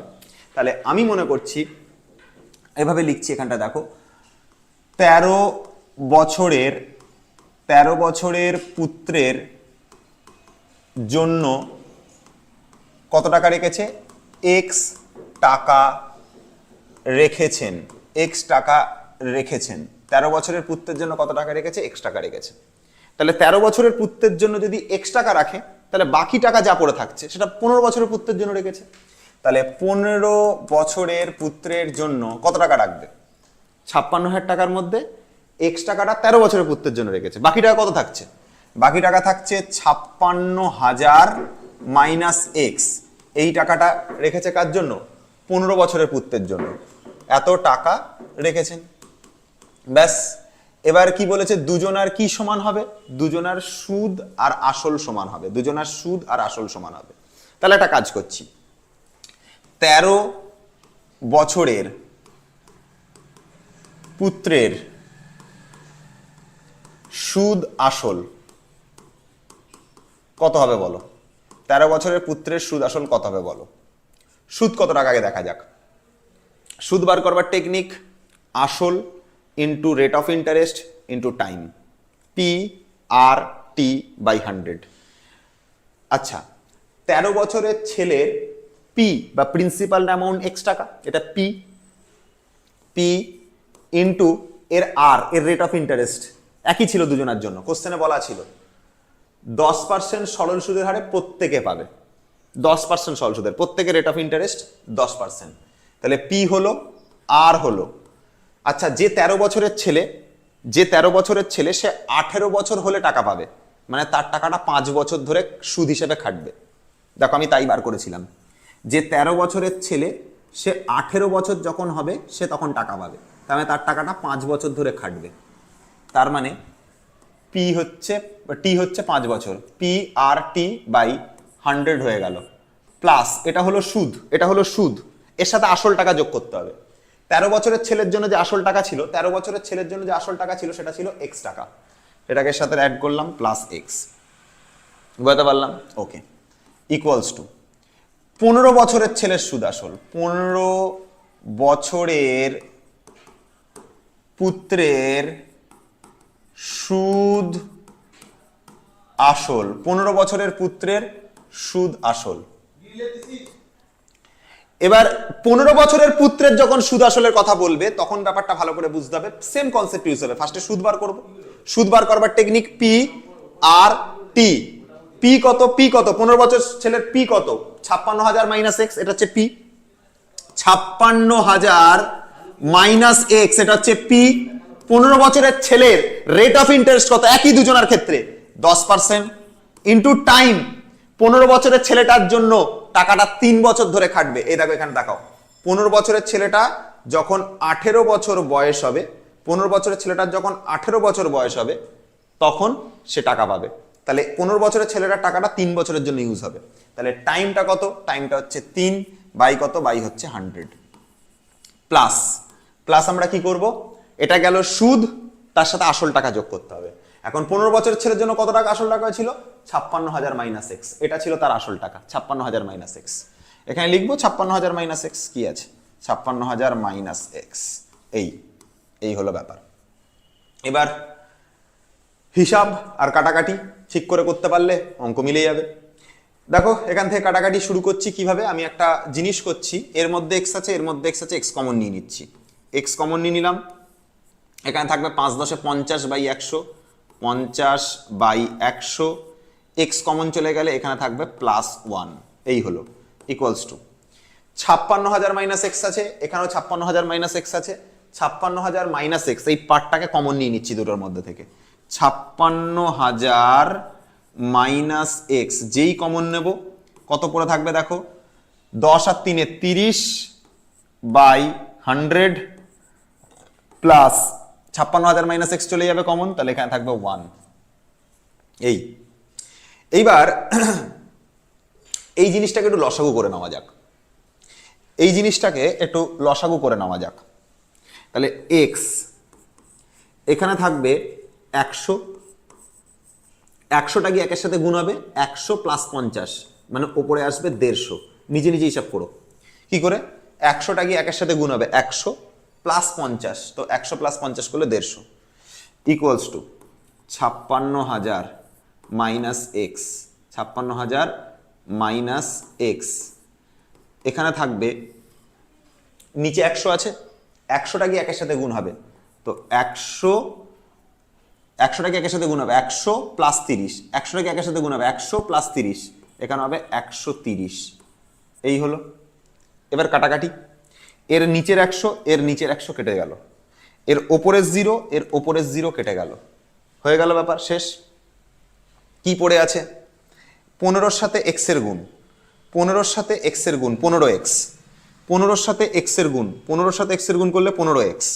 পরের পেজে অঙ্কটা করছি, 15x ইকুয়ালস টু 15-র সাথে x এর গুণ 15x হলো, 13-র সাথে 56,000 এর গুণ, 13-র সাথে x এর গুণ, 13-র সাথে 56,000 এর গুণ, 13-র সাথে x এর গুণ, তাহলে 13 ইন্টু 56,000 মাইনাস 13x, এটা মাইনাস 13x এই দিকে চলে আসলে প্লাস 13x হয়ে যাবে, 15x প্লাস 13x, এটা সমান সমান 13 ইন্টু 56,000। দেখো বড় গুণ যখন পড়ে রয়েছে গুণ করছি না, দেখো তোমরা কি করবে, হাতে কর গুণে গুণ করতে হবে, অঙ্ক বড় হয়ে যাবে, দরকার নেই তো। 13-র সাথে 56,000 এর গুণ ওরম অবস্থায় ছেড়ে দাও, 13-র সাথে x এর গুণ করো 13x, 13x মাইনাস 13x কে এদিকে টেনে নিলাম, প্লাস 13x হয়ে গেল। ঠিক আছে, আমি চাইলে 13 আর 56,000 গুণ করতে পারতাম, দরকার নেই, টাইম যাবে, দরকার নেই। 13 আর 15x যোগ করলে এটা হবে 28x সমান সমান 13 ইন্টু হচ্ছে কত, 13 ইন্টু 56,000, 28 আর 56 কেটে যাবে, 28 দুগুণে 56, তারপরে 3টে 0, 1 2 3, 3টে 0, তাহলে x এর যে মান দাঁড়াবে 13 দুগুণে 26, 13 দুগুণে 26 আর তার পাশে 3টে 0, 1 2 3, 3টে 0। তার মানে যে ছেলেটা ছোট ছেলে ছিল, যে 13 বছরের ছেলে ছিল, তার জন্য 26,000 টাকা রাখা হয়েছিল, কারণ এক্সট্রা তো আমি 13 বছরের ছেলেটার জন্য ধরেছিলাম। এই যে এক্স টাকাটা কার জন্য ধরা হয়েছিল, 13 বছরের পুত্রের জন্য ধরা হয়েছিল, তাহলে ছোট ছেলের জন্য কত টাকা রেখেছিল, 26,000 টাকা। আর বড় ছেলের জন্য অর্থাৎ যে 15 বছরের ছেলে, তার জন্য কত টাকা রেখেছিল, এই এক্স এর মান যেটা 26,000 টাকার মধ্যে লিখে দিলেই 56,000 থেকে 26,000 বাদ যাবে, 30,000 টাকাটা হবে হচ্ছে বড় ছেলের জন্য। গল্প শেষ। তোমাকে দুটো পুত্রের জন্য বার করতে বলেছিল, কে কার জন্য কত টাকা রাখা হয়েছে দেখো, প্রতি পুত্রের জন্য বরাদ্দ উইলের পরিমাণ, ইজিলি ক্যালকুলেশন করবে না তুমি, দেখতে পেলে ছোট ছেলের জন্য 26,000 টাকা রেখেছে, তাহলে বাকি টাকা নিশ্চয়ই বড় ছেলের জন্য রেখেছে, যে 56,000 ছিল তার থেকেই 26,000কে মাইনাস করবে, করলে যে টাকাটা হবে সেটা বড় ছেলের জন্য রেখেছে, স্বাভাবিক বিষয়। তাহলে এভাবে তুমি বাকি কাজটা করতে পারবে, ঠিক আছে, 30,000 তোমার কাছে অ্যান্সার আসবে। ঠিক আছে, আচ্ছা আচ্ছা চলে আসলাম হচ্ছে পরবর্তী প্রশ্নতে, যে কোয়েশ্চেনটাতে দেখো একটা টাইম রিলেটেড কোশ্চেন দিয়েছে। এই কোশ্চেনটা তোমার বইয়ের উদাহরণে 2-এর দাগে দেখবে এরকম টাইপের প্রশ্ন আছে, এরকম টাইপেরই। দেখো কোশ্চেনটাতে কি বলছে, বলছে বার্ষিক 5% সরল সুদের হারে 2003 সালের 1 জানুয়ারি থেকে 8 আগস্ট পর্যন্ত 5,000 টাকা ধার নিলে সুদ এবং সুদ আসলের পরিমাণ কত টাকা হবে হিসাব করে লিখি, এটা বলেছে। এখন প্রশ্ন হলো যে তোমাকে আগে যে সালটার কথা বলছে 2003 সাল, এটা বুঝতে হবে যে এই সালটা লিপ ইয়ার কিনা। উত্তর হচ্ছে না, লিপ ইয়ার না, 2003 সাল লিপ ইয়ার না। লিপ ইয়ার কোনটা, যেগুলো 4 দিয়ে জেনারেলি যে সালগুলো ভাগ যায়। ঠিক আছে, তো তোমার সেগুলো যেমন হচ্ছে যদি 2000 এখানে যদি তোমার 3-এর জায়গায় যদি অন্য সাল থাকতো, 2000 সাল যদি থাকতো, সেটা লিপ ইয়ার হতো। এবার 2003 সালটা যেহেতু এটা লিপ ইয়ার না, তাহলে 1 জানুয়ারি থেকে স্টার্ট করে 8 আগস্ট পর্যন্ত টোটাল কতগুলো দিন হচ্ছে আমি ক্যালকুলেশন করছি। দেখো জানুয়ারি মাস কত দিনের হয়, 31 দিনের, তাহলে প্রথমে হচ্ছে 31 দিন জানুয়ারি মাসের জন্য, দিস ইজ ফর জানুয়ারি। আচ্ছা, ফেব্রুয়ারি মাস কত দিনের, 28 দিনের, তাহলে ফেব্রুয়ারি মাস কি লিখবো, ফেব্রুয়ারি মাসের জন্য লিখবো 28 ডেজ। যদি এটা লিপ ইয়ার বলতো তাহলে কিন্তু 28 দিন হতো না, তার পরিবর্তে এটা 29 দিন হয়ে যেত। ঠিক আছে, মাথায় রেখে করবে। তারপরে হচ্ছে মার্চ মাস। মার্চ মাস কত দিনের? 31 দিনের। জানুয়ারি ফেব্রুয়ারি মার্চ, তারপর এপ্রিল আসবে। এপ্রিল কত দিনের হবে? 30 দিনের। আচ্ছা, মার্চ এপ্রিল মে, মে মাস কত দিনের? 31 দিনের। আচ্ছা, তারপরে জুন মাস, জুন মাস কত দিনের? 30 দিনের। ঠিক আছে, তারপরে হচ্ছে জুলাই। ঠিক আছে, তারপরে হচ্ছে জুলাই, জুলাই কত দিনের হবে? 31 দিনের। এরপরে থেমে যাব 8 আগস্ট পর্যন্ত, ওরা বলেছে 8 আগস্ট পর্যন্ত। তাহলে লাস্ট যে 8টা দিন, সেই 8টা দিন লিখবো। আমি আগস্ট মাসে নিশ্চয়ই পুরো 31 দিন লিখতে যাব না, কারণ ওরা যে হিসাবটা আমাকে প্রশ্নতে বলছে সেটা 1 জানুয়ারি থেকে স্টার্ট করে আপ টু 8 আগস্ট পর্যন্ত হিসাব করতে বলেছে। যতদূর পর্যন্ত করতে বলে ততদূর পর্যন্ত যাব না। তাহলে আগস্ট মাস কত দিনের হবে? আগস্ট মাস 8 দিনের হবে। এবার টোটাল যদি তুমি হিসাব করো তোমার কত টাকা হচ্ছে দেখো, 8 আর 1 9 আর 1 10, 10 আর 1 11, 11 আর 1 12, 12 আর 8 হচ্ছে 20। এবার এখানটাতে তো দেখো এখানে বলেছে আগস্ট মাসের 8ই আগস্ট পর্যন্ত। যখনই বলা থাকবে আগস্ট মাসের 8 দিন পর্যন্ত বা যে কোনো মাসের যতদিন পর্যন্ত বলা থাকবে, সবসময় জানবে যে আমাদেরকে যেটা নিয়ম, এই অঙ্কগুলো করবার যেটা নিয়ম, যত দিন অবধি বলা থাকবে তার থেকে একদিন কম নিতে হয়। এটা হচ্ছে নিয়ম। ঠিক আছে, এই ধরনের অঙ্কগুলো করবার নিয়ম যে তুমি দেখবে বইয়ের মধ্যে এটা লেখা আছে যে একটা ডেট থেকে অন্য একটা ডেট পর্যন্ত বলে দিলে যে ডেট অবধি বলা দেওয়া থাকবে তার থেকে একদিন কম নিতে হয়। তাহলে এখানে কতদিন পর্যন্ত বলেছে? 8ই আগস্ট পর্যন্ত বলেছে। তাহলে আমরা 8 দিন অবধি আমরা নেব না, আমরা নেব কদিন? একদিন কম নেব, 7 দিন নেব। এবার তুমি যদি সবকটা মানে জিনিসকে যদি যোগ করো, সবকটাকে যদি যোগ করো তাহলে কত হবে দেখো, 8 9 10, 10 আর 1 11, 11 আর 1 12, 12 আর সাথে 19, তাহলে 19-এর কত? 19-এর হচ্ছে 9। ঠিক আছে, হাতে থাকলো 1। আচ্ছা, 1 লিখে রাখলাম। 3 3 6, 3 আর 2 5, আর 3 8, আর 3 11, 11 আর 3 হচ্ছে 14, 14 আর 3 17, 17 আর 3 হচ্ছে 20, আর 1 21, তাহলে কত আসলো? 219 আসলো। তাহলে টোটাল 1 জানুয়ারি থেকে শুরু করে 8 আগস্ট পর্যন্ত সুদের যে টাকাটা, সেই টাকাটা ইউজ হচ্ছে কতদিন? ইউজ হচ্ছে 219 দিন পর্যন্ত। 219 দিন পর্যন্ত আমাদের হচ্ছে এই সুদটা ইউজ হবে। এখন 219 দিন মানে টাইমটা কত হলো? তাহলে টাইমটা হচ্ছে তোমার 219, আর এটাকে আমরা ভাগ করব 365 দিয়ে, তাহলে এটা বছরে চলে আসবে। দিন থেকে বছরে যাবার নিয়ম হচ্ছে, শুনে রাখো একটা কথা বলে দিই, দিন থেকে বছরে যেতে হলে 365 দিয়ে ভাগ করবে, মাস থেকে বছরে যেতে হলে 12 দিয়ে ভাগ করবে। দুটো কথা লিখে রাখো খাতার মধ্যে, তাড়াতাড়ি লেখো। দিন থেকে বছরে যেতে হলে, ধরো 219 দিন দিয়ে দিয়েছে, এটা যেমন দিন দিয়েছে, দিন থেকে বছরে যেতে হলে 365 দিয়ে ভাগ করবে। আর মাস থেকে, ধরো 3 মাস বলে দিয়েছে, সেটা সমান কত বছর জানতে চেয়েছে, মাস থেকে বছরে যেতে হলে 12 দিয়ে ভাগ করবে। মাস থেকে বছর 12 দিয়ে ভাগ, দিন থেকে বছর 365 দিয়ে ভাগ। মাথা থাকবে জিনিসটা? আশা করি মাথায় থাকবে। এবার 73 দিয়ে যদি কাটাকাটি করো, এটা 73 দিয়ে কাটে যায়। দেখো 73 ইন্টু 3 করে দেখো, 73 ইন্টু 3 করো, দেখবে 3 3 এ 9 হয়, আর 3 7 21 হয়। 73 দিয়ে কাটলে এটা 3 দিয়ে যাবে, আর 73 দিয়ে কাটলে এটা 5 দিয়ে যাবে, 3/5। তাহলে বছর কত বেরোচ্ছে? 3/5 বছর। তো সময়টা কত বেরোলো? সময়টা বেরোলো হচ্ছে 3/5 বছর। এখন তাহলে টাইমটা বেরোলো 3/5 বছর। টাইম তো আমি বার করে ফেললাম, 3/5 বছর, এটা তো বেরিয়ে গেল। আচ্ছা, টাকা কত টাকা? পিটা বলে দিয়েছে, দেখো আসল টাকা বলে দিয়েছে 5000 টাকা, পি বলে দিয়েছে 5000 টাকা, এটা টাকাটা বলে দিয়েছে 5000 টাকা, টাকা বলে দিয়েছে, টাইম বলে দিয়েছে। আর মানে কি? 5% সুদের হার বলে দিয়েছে। তাহলে আর কত? আর বলে দিয়েছে 5%। এইখান থেকে সুদ বার করা একটা বাচ্চা ছেলের কাজ, সে বার করে দিতে পারবে। সুদ বার করতে দিয়েছে, তো কি করে বার করব? I ইকুয়ালস টু হচ্ছে পি আর টি বাই 100। অঙ্ক ফেলে দাও, এর মধ্যে হয়ে গেছে। পি মানে কত? পি মানে 5000, পি মানে 5000 লিখলাম। আর আর মানে rate of interest, rate of interest কত? 5%, এখানে আর এর জায়গায় 5 লিখলাম। টি, টি মানে কত? টি মানে হচ্ছে টাইম, টাইমটা কত? টাইমটা 3/5 বছর, 3/5 লিখলাম। নিচে কত? নিচে হচ্ছে 100, তো 100 লিখলাম। লিখবার পরে কাটাকাটি পড়ে আছে, দেখো 5 আর 5 কেটে যাবে, দুটো জিরো কেটে যাবে। ঠিক আছে, 5 5 কেটে যাবে, দুটো জিরো কেটে যাবে। 50 আর 3, এই যে 50 আর এই যে 3 মিলে সুদ বেরোবে হচ্ছে 150 টাকা। সুদ বেরোবে কত টাকা? সুদ বেরোবে 150 টাকা। তাহলে সুদ যদি 150 টাকা হয়, সুদ আসল তুমি বার করো, এটা আমি করাবো না, করে কমেন্টে লিখবে। আরে ভাই, সুদ 150 টাকা আর আসল টাকা 5000 টাকা, তো দুটোকে যোগ করলেই সুদ আসল বেরিয়ে যাবে। ঠিক আছে, সেটা তুমি নিজে লিখতে পারবে। তাহলে এই অঙ্কটা করলাম, এই টাইপের দেখবে বইতে একটা এক্সারসাইজে একটা অঙ্ক আছে, সেই অঙ্কটা তোমার এই টাইপের মধ্যেই পড়বে, ঠিক আছে। দেখবে ওর ক্ষেত্রেও আমরা লাস্টের যে দিনটা দেবে, যতদিন অবধি বলা আছে বইতে, কত একটা জুলাই ফুলাই না এপ্রিল ফেপ্রিলকে যেটা বলা আছে তার থেকে একদিন কম নেবে, লাস্ট দিনটার ক্ষেত্রে একদিন কম নেবে। 8ই আগস্ট যদি বলা থাকে এখানে 7 দিন অবধি লিখবে, ঠিক আছে। তো এটা হচ্ছে নিয়মে অঙ্ক করবার। তো যাই হোক, এই অঙ্কটা আমরা করলাম। আমরা নেক্সট অঙ্ক যেটা রয়েছে সেই অঙ্কতে আমরা চলে আসবো। আমরা নেক্সট অঙ্ক যেটা রয়েছে সেই অঙ্কতে চলে আসবো। আচ্ছা, নেক্সট অঙ্কতে আমরা আসছি। দেখো, এই হচ্ছে একটা কোয়েশ্চেন, এইখানে একটা কোয়েশ্চেন পেয়েছি, সেই কোয়েশ্চেনটা তোমাদের জন্য করব। ইম্পর্টেন্ট প্রশ্ন, খুব ভালো করে ব্যাপারটা বুঝবে। বলছে ফতেমা বিবি, দেখো কোয়েশ্চেনটা খুব ইম্পর্টেন্ট কোয়েশ্চেন। কি বলছে? ফতেমা বিবি একটি মাসিক সঞ্চয় প্রকল্পে প্রতি মাসের প্রথম দিনে 100 টাকা করে জমা রাখে।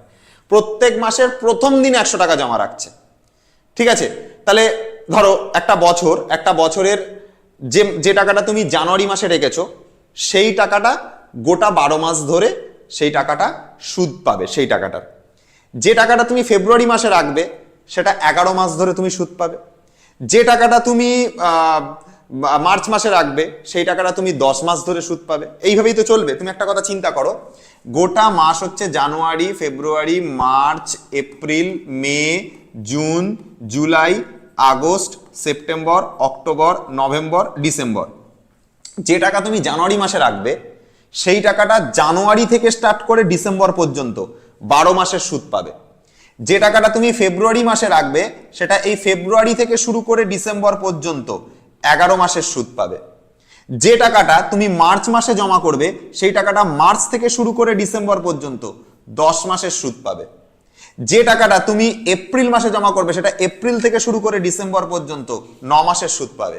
যে টাকাটা তুমি মে মাসে রাখবে, সেটা মে থেকে স্টার্ট করে এই অবধি 8 মাসের সুদ পাবে। যে টাকাটা তুমি জুন মাসে রাখবে, সেটা এখান থেকে শুরু করে ডিসেম্বর পর্যন্ত 7 মাসের সুদ পাবে। তাহলে প্যাটার্নটা আমি বোঝাতে পারলাম যে টাকাটা প্রথম মাসে রাখা হবে সেটা 12 মাস ধরে সুদ দেবে। যে টাকাটা সেকেন্ড মাসে রাখা হবে সেটা 11 মাস ধরে আমাকে সুদ দেবে। যে টাকাটা মার্চ মাসে রাখা হবে সেটা আমাকে 10 মাস ধরে সুদ দেবে। এটা হচ্ছে নিয়ম। এই নিয়ম অনুযায়ী আমরা এখানে যে কোশ্চেনটাতে বলেছে না যে প্রত্যেক মাসের প্রথম দিনে 100 টাকা করে জমা রাখে, কত টাকা করে সুদ হয়, 1 বছর ধরে রেখেছে, 1 বছর ধরে টাকা জমা রেখেছে, কত টাকা সুদ হয় সেটা একটুখানি দেখা যাক। সুদের হার কত পার্সেন্ট বলেছে? 6%। সুদের হারটা এরকম ভাবে বার করতে হবে। তো কত টাকা করে রাখছে? 100 টাকা। প্রথম 100 টাকাটা 12 মাস সুদ দেবে, বছরে কনভার্ট করবার জন্য 12 দিয়ে ভাগ। সুদের হার কত? 6%। নিচে কত? 100 হয়ে গেল। সেকেন্ড মাসে যে 100 টাকাটা রাখা হবে, সেই 100 টাকাটা কিন্তু 11 মাস আমাকে সুদ দেবে। বছরে কনভার্ট করবার জন্য 12 দিয়ে ভাগ, সুদের হার 6%, বাই হচ্ছে 100, ঠিক আছে। প্লাস ফের আবার 100 টাকা রেখেছে তার পরের মাসে, সেই 100 টাকাটা কিন্তু 11 মাস দেবে না, এর পরের বার 10 মাস দেবে, ঠিক আছে। বাই 12 দিয়ে কেন ভাগ করছি বারবার? এটাকে কেন 12 দিয়ে ভাগ করলাম, এটাকে কেন 12 দিয়ে ভাগ করলাম? একই কারণ, বছরে কনভার্ট করবার জন্য। একটু আগেই তোমাকে বোঝালাম, মাসে থাকলে সেটাকে বছরে কনভার্ট করবার জন্য 12 দিয়ে ভাগ করতে হয়। সুদের হারের জন্য হচ্ছে এর সাথে 6% গুণ করব, বাই দিয়ে হচ্ছে 100। তারপরের বার দেখো ফের সিমিলার নিয়ম অ্যাপ্লাই করব। সিমিলার কোনো নিয়মের কোনো পরিবর্তন আসবে না এখানে। কি করব দেখো, সিমিলার নিয়ম একটাই।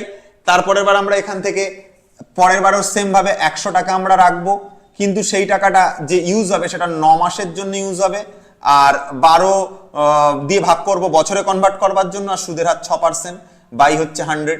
তো এইভাবে যেটা চলবে, এইভাবে এটা চলতে লাস্ট যে অ্যামাউন্টটা হবে সেটাও একই হবে। 100 টাকা থাকবে, কিন্তু লাস্ট মাসে যে টাকাটা রাখা হবে সেটা 1 মাসের জন্য ইউজ হবে, এবং 12 দিয়ে ভাগ করব বছরে কনভার্ট করবার জন্য, এবং সুদের হার 6% বলা আছে তাই 6 দিয়ে ভাগ, নিচে হচ্ছে 100।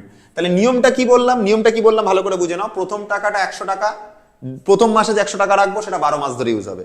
সেকেন্ড মাসে যে 100 টাকা রাখবো সেটা 11 মাস ধরে ইউজ হবে।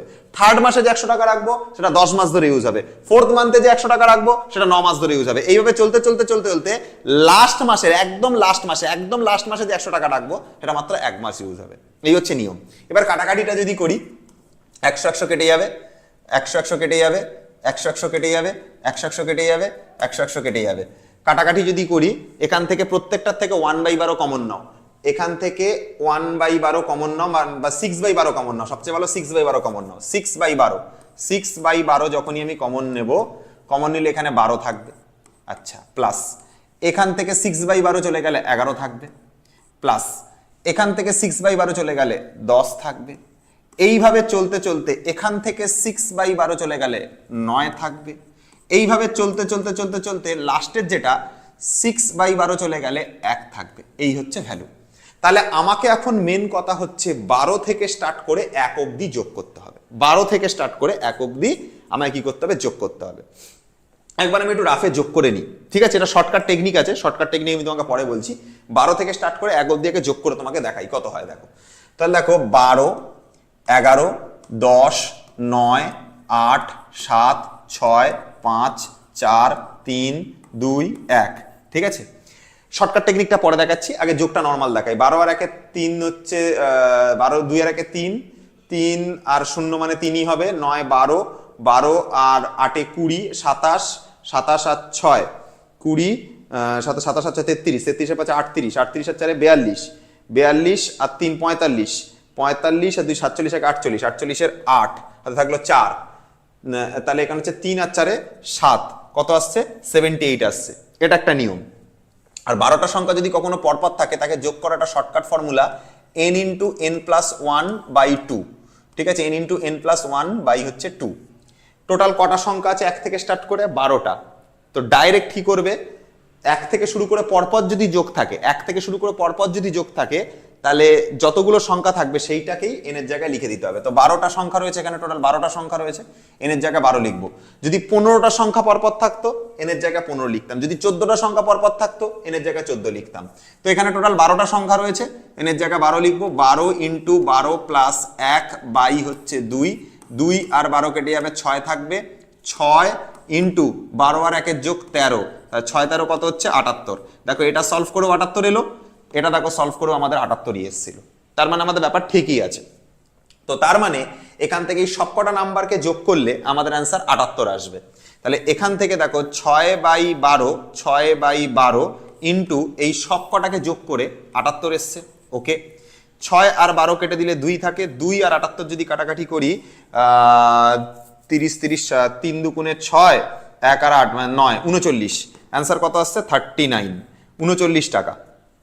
39 টাকা অ্যান্সার এসছে। তার মানে টোটাল 12 মাসের যদি সুদ ক্যালকুলেশন করা যায় 39 টাকা হচ্ছে। এবার প্রশ্নতে দেখো জিজ্ঞাসা করছে তিনি সুদে আর আসলে কত টাকা পাবে। দেখো প্রত্যেক মাসে 100 টাকা করে সুদ রেখেছে, 12 মাসে 1200 টাকা সুদ রাখবে, স্বাভাবিক বিষয়। তুই ভাবো ও প্রথম মাসে 100 টাকা রেখেছে, সেকেন্ড মাসে 100 টাকা রেখেছে, থার্ড মাসে 100 টাকা রেখেছে, ফোর্থ মাসে 100 টাকা রেখেছে, তাহলে 12 মাসে কত টাকা রাখবে? 1200 টাকা রেখেছে। তাহলে তার মোট সুদ আসল, তার মোট সুদ আসল কত হবে বলো তো? তার মোট সুদ আসল কত হবে বলো তো দেখি। দেখো প্রথম মাসে 100 টাকা, পরের মাসে 100 টাকা, তারপরে মাসে 100 টাকা, এভাবে 12 মাসে রেখেছে। 12 × 100 1200 টাকা, প্লাস তার সাথে এই 39 টাকার সুদ, তার সাথে এই 39 টাকার সুদ। তো অ্যান্সার আসছে 1239 টাকা। 1239 টাকা সে টোটাল লেগেছে। এটা হচ্ছে ব্যাপার। তো এইভাবে আমরা আর একটা কোশ্চেন সলিউশন করলাম। আমি তোমাদেরকে আরো একটা কোশ্চেনের সলিউশন এখানটাতে তোমাকে দেখাচ্ছি, ঠিক আছে? এই টাইপের কোশ্চেন পরীক্ষাতে পড়ছে এবং পড়ার চান্স কিন্তু খুব বেশি। যেমন এই একটা কোশ্চেন রয়েছে, দেখো এই একটা কোশ্চেন রয়েছে, এই টাইপের কোশ্চেন কিন্তু পরীক্ষাতে দেওয়ার চান্স খুব বেশি। বলছে 37,000 টাকা নাকি 3,70,000 টাকা 3টি ব্যাংকে জমা রাখেন রমেন বাবু, ঠিক আছে? 3টে ব্যাংকে জমা রেখেছে। 3টি ব্যাংকের বার্ষিক সরল সুদের হার 4%, 5%, 6%। 1 বছর পর তিনি ব্যাংকের মোট সুদের পরিমাণ সমান হয়। 1 বছর পর দেখছে 3টে ব্যাংকের সুদের পরিমাণ সমান হচ্ছে। তাহলে এবার তুমি একটা কথা চিন্তা করো, লোকটার কাছে যে টাকা ছিল সেই টাকাটা ছিল 3 7 1 2 3 4 1 2 3 4, এত টাকা লোকটার কাছে ছিল। ফার্স্ট ব্যাংকে আমি মনে করলাম, যেটা ফার্স্ট ব্যাংক আছে সেই ফার্স্ট ব্যাংকে আমি মনে করলাম লোকটা রেখেছে x টাকা। আমি মনে করলাম সেকেন্ড যে ব্যাংক আছে সেই সেকেন্ড ব্যাংকে লোকটা যে টাকা রেখেছে না সেকেন্ড ব্যাংকে, সেটা মনে করলাম y টাকা। আর আরেকটা যে ব্যাংক আছে অর্থাৎ থার্ড যে ব্যাংক আছে সেই থার্ড ব্যাংকে আমি মনে করলাম লোকটা যে টাকা রেখেছে z টাকা, ঠিক আছে? তাহলে 3,70,000 টাকাটা কিভাবে ডিভাইড হয়েছে? x টাকা প্রথম ব্যাংকে গেছে, সেকেন্ড ব্যাংকে y টাকা গেছে, থার্ড ব্যাংকে z টাকা গেছে। এবার 3টে টাকায় এই x, এই y আর এই z, এই 3টে টাকাকে যদি আমি যোগ করি তাহলে টোটাল এই 3,70,000 টাকা আসবে, কারণ 3,70,000 টাকাটাই তো এক্স টাকা, ওয়াই টাকা আর জেড টাকা হিসাবে গেছে। তার মানে যদি আমি আবার এক্স কে, ওয়াই কে আর জেড কে আবার যদি যোগ করে দিই, তাহলে আবার 3,70,000 টাকা চলে আসবে। মনে করো তোমার কাছে 10 টাকা ছিল, তুমি 2 টাকা তোমার বোনকে দিলে, 5 টাকা তোমার ভাইকে দিলে, আর বাকি 5 টাকা তোমার আরেক ভাইকে দিলে। তাহলে তার থেকে 5 টাকা নিয়ে, মাঝের ভাইটার থেকে 5 টাকা নিয়ে, আর তোমার বোনের থেকে 2 টাকা নিয়ে যদি আবার যোগ করে দাও, তোমার আবার 10 টাকা ফিরে আসবে। কথাটা বুঝতে পারলাম? আমি আরেকবার বলছি, শোনো। তোমার কাছে মনে করো 10 টাকা ছিল, তোমার এখানে একটা ভাই রয়েছে, ফার্স্ট ভাই, তাকে তুমি 2 টাকা দিলে, এখানে একটা ভাই রয়েছে, তাকে 5 টাকা দিলে, আর একটা ভাই রয়েছে, তাকে তুমি 3 টাকা দিলে। তুমি যোগ করে দেখো, এই 2, 5 আর 3 এদেরকে আবার যদি যোগ করে দাও, তাহলে আবার 10 টাকা মিলে যাবে। তুমি এই 2, 5 আর 3 কে যদি আবার যদি এদেরকে যোগ করে দাও, আবার যদি এদেরকে যোগ করে দাও, তাহলে আবার আগের 10 টাকা মিলে যাবে। তাই জন্যই বললাম আমি, 10 টাকা যদি থাকে সেটাকে যদি 3 ভাগে ভাগ করো, সেই টাকাগুলোকে যদি আবার যোগ করে দাও, তাহলে আগের টাকা মিলে যাবে। ঠিক সেরকম ভাবে এই এক্স টাকা, এই ওয়াই টাকা আর এই জেড টাকাকে যদি আবার যোগ করে দিই, যদি এই এক্স কে আর যদি এই ওয়াই কে আর যদি এই জেড কে আবার যদি যোগ করে দিই, এক্স কে, ওয়াই কে আর জেড কে যদি আবার যোগ করে দিই, তাহলে আবার 3,70,000 টাকা মিলে যাবে। তাহলে এটা সমান সমান আমি কত লিখবো? 3,70,000। 1, 2, 3, 4, 1, 2, 3, 4, 3,70,000 টাকা হলো। আচ্ছা স্যার, হলো। আচ্ছা, প্রথম ব্যাংকের সুদের হার কত? 4%। প্রথম ব্যাংকের সুদের হার 4%। আচ্ছা, আর দ্বিতীয় ব্যাংকের কত? 5%। তৃতীয় ব্যাংকের কত? 6%। তিনটে সুদের পরিমাণ সমান হয়েছে, ঠিক আছে? আচ্ছা, তাহলে আমি একটা কথা লিখতে পারি, প্রথম ব্যাংকের সুদের পরিমাণ এক্স ইন্টু সুদের হার 4 আর 1 বছরের জন্য রেখেছে, তাই 1 বাই হচ্ছে 100 হলো। হ্যাঁ স্যার, হলো। ইকুয়ালস টু দ্বিতীয় ব্যাংকের সুদ কত? দ্বিতীয় ব্যাংকের টাকা রেখেছে ওয়াই টাকা, সুদের হার কত পার্সেন্ট? দ্বিতীয় ব্যাংকের 5%। কত বছরের জন্য রেখেছে? 1 বছরের জন্য, বাই 100 হয়ে গেল দ্বিতীয় ব্যাংকের সুদ। তৃতীয় ব্যাংকের জন্য বলছি, তৃতীয় ব্যাংকের টাকা জেড টাকা, ওকে। সুদের হার কত? সুদের হার 6%। কত সময়ের জন্য রাখা হয়েছে? 1 বছরের জন্য, বাই 100 হয়ে গেল। আচ্ছা স্যার, হলো। তিনটের থেকে 100 100 কেটে দাও, 100 100 100 কেটে দাও। এর থাকবে 4x, এর থাকবে 5y, এর থাকবে 6z। এবার এই টোটালটাকে সমান সমান কে ধরে নাও। এই ধরনের অঙ্ক সলভ করবার নিয়ম হচ্ছে অনুপাত সমানুপাতের নিয়মে করতে হয়। এই তিনটেকে সমান সমান কে ধরে নিলাম। এক্স এর মান, ওয়াই এর মান, জেড এর মান বেরিয়ে যাবে। এক্স এর মান বেরোবে, 4টা কে এর নিচে গিয়ে ভাগ হবে, কে বাই 4। এক্স এর মান বেরিয়ে গেল কে বাই 4। ওয়াই এর মান যখন বার করব, এই 5টা কে এর নিচে গিয়ে ভাগ হবে, কে বাই 5। ওয়াই এর মান বেরিয়ে গেল কে বাই 5। যখন জেড এর মান বার করবো, 6টা কে এর নিচে গিয়ে ভাগ হবে, Z is equal to K by 6। Z is equal to K by 6। X এর মান, ওয়াই এর মান আর জেড এর মান জেনে গেছো। এই এক্স, ওয়াই আর জেড নিয়ে গিয়ে এই মেন সমীকরণের মধ্যে বসিয়ে দাও। যে সমীকরণটা এখানে ধরা ছিল এটার মধ্যে বসিয়ে দাও। এটা 1 নম্বর সমীকরণ ছিল, এর মধ্যে বসিয়ে দাও। এর মধ্যে বসাও। এক্স এর মান কত বসাবো? কে বাই 4, এর মধ্যে বসালাম কে বাই 4 প্লাস ওয়াই এর মান কত? কে বাই 5, এই ওয়াই এর জায়গায় বসাবো কে বাই 5 প্লাস জেড এর মান কত? জেড এর মান হচ্ছে কে বাই 6, জেড এর জায়গায় বসালাম কে বাই 6। এটা সমান সমান কত আছে? 3,70,000 টাকা। এটা সমান সমান আছে 3,70,000 টাকা। 4টে 0। লসাগু করতে হবে আমাকে। 5 আর 6 30 আর 4, এদের 3 জনের লসাগু। 4, 5, 6, 2 দিয়ে করলে 2 থাকে, 5 থাকে, 3 থাকে। 2 দুগুণে 4, 4 5 20, 3 60, 60 আসছে। লসাগু করে কত আসছে? 60। 4কে 60 দিয়ে ভাগ করলাম, 15 হলো। 15-র সাথে কে এর গুণ, 15k। 5কে 60 দিয়ে ভাগ করলাম, 5কে 60 দিয়ে ভাগ করলাম 12, 12k। 6কে 60 দিয়ে ভাগ করলাম 10, 10-এর সাথে কে এর গুণ, 10k। এটা সমান সমান 3 7 1 2 3 4 এত। ওপরের 3টে নাম্বারকে যোগ করে দেখো, তোমার 37k আসবে। 37k বাই কত আসবে? 60 ইজ ইকাল টু 3 7 1 2 3 4। 37 আর এই পুরোটা কেটে দাও, 1 থাকবে, 1 2 3 4, 1 2 3 4 এটা হবে। আর এই 60টাকে একের দিকে গুণ করে দাও, তাহলে কে এর মান দাঁড়াবে 60 ইন্টু 1 2 3 4, 1 2 3 4, এত হচ্ছে কে এর ভ্যালু। এবার প্রশ্নটা ছিল যে তিনটি ব্যাংকে কত টাকা করে জমা রেখেছিলেন। প্রথম ব্যাংকে কত টাকা রেখেছে? প্রথম ব্যাংকে রেখেছে এক্স টাকা। এই যে প্রথম ব্যাংকে কত রেখেছে? এক্স টাকা। এক্স এর মান কত? কে বাই 4, মান বসিয়ে দিলেই হয়ে গেল। তো প্রথম ব্যাংকে যেটা রেখেছে সেটা কত? প্রথম ব্যাংকে যেটা রেখেছে সেটা হচ্ছে তোমার প্রথম ব্যাংকে রেখেছিল এক্স টাকা। ফার্স্ট ব্যাংকে এক্স টাকা রেখেছিল। এক্স মানে কত ছিল? এক্স মানে কে বাই 4 ছিল। কে এর মান কত? কে এর মান এইটা 60 ইন্টু এটা বাই 4, 4 আর 60 কেটে গেল, 15 থাকলো। 15-র পাশে কটা জিরো? 1 2 3 4, 1 2 3 4। এটা হচ্ছে ফার্স্ট ব্যাংকের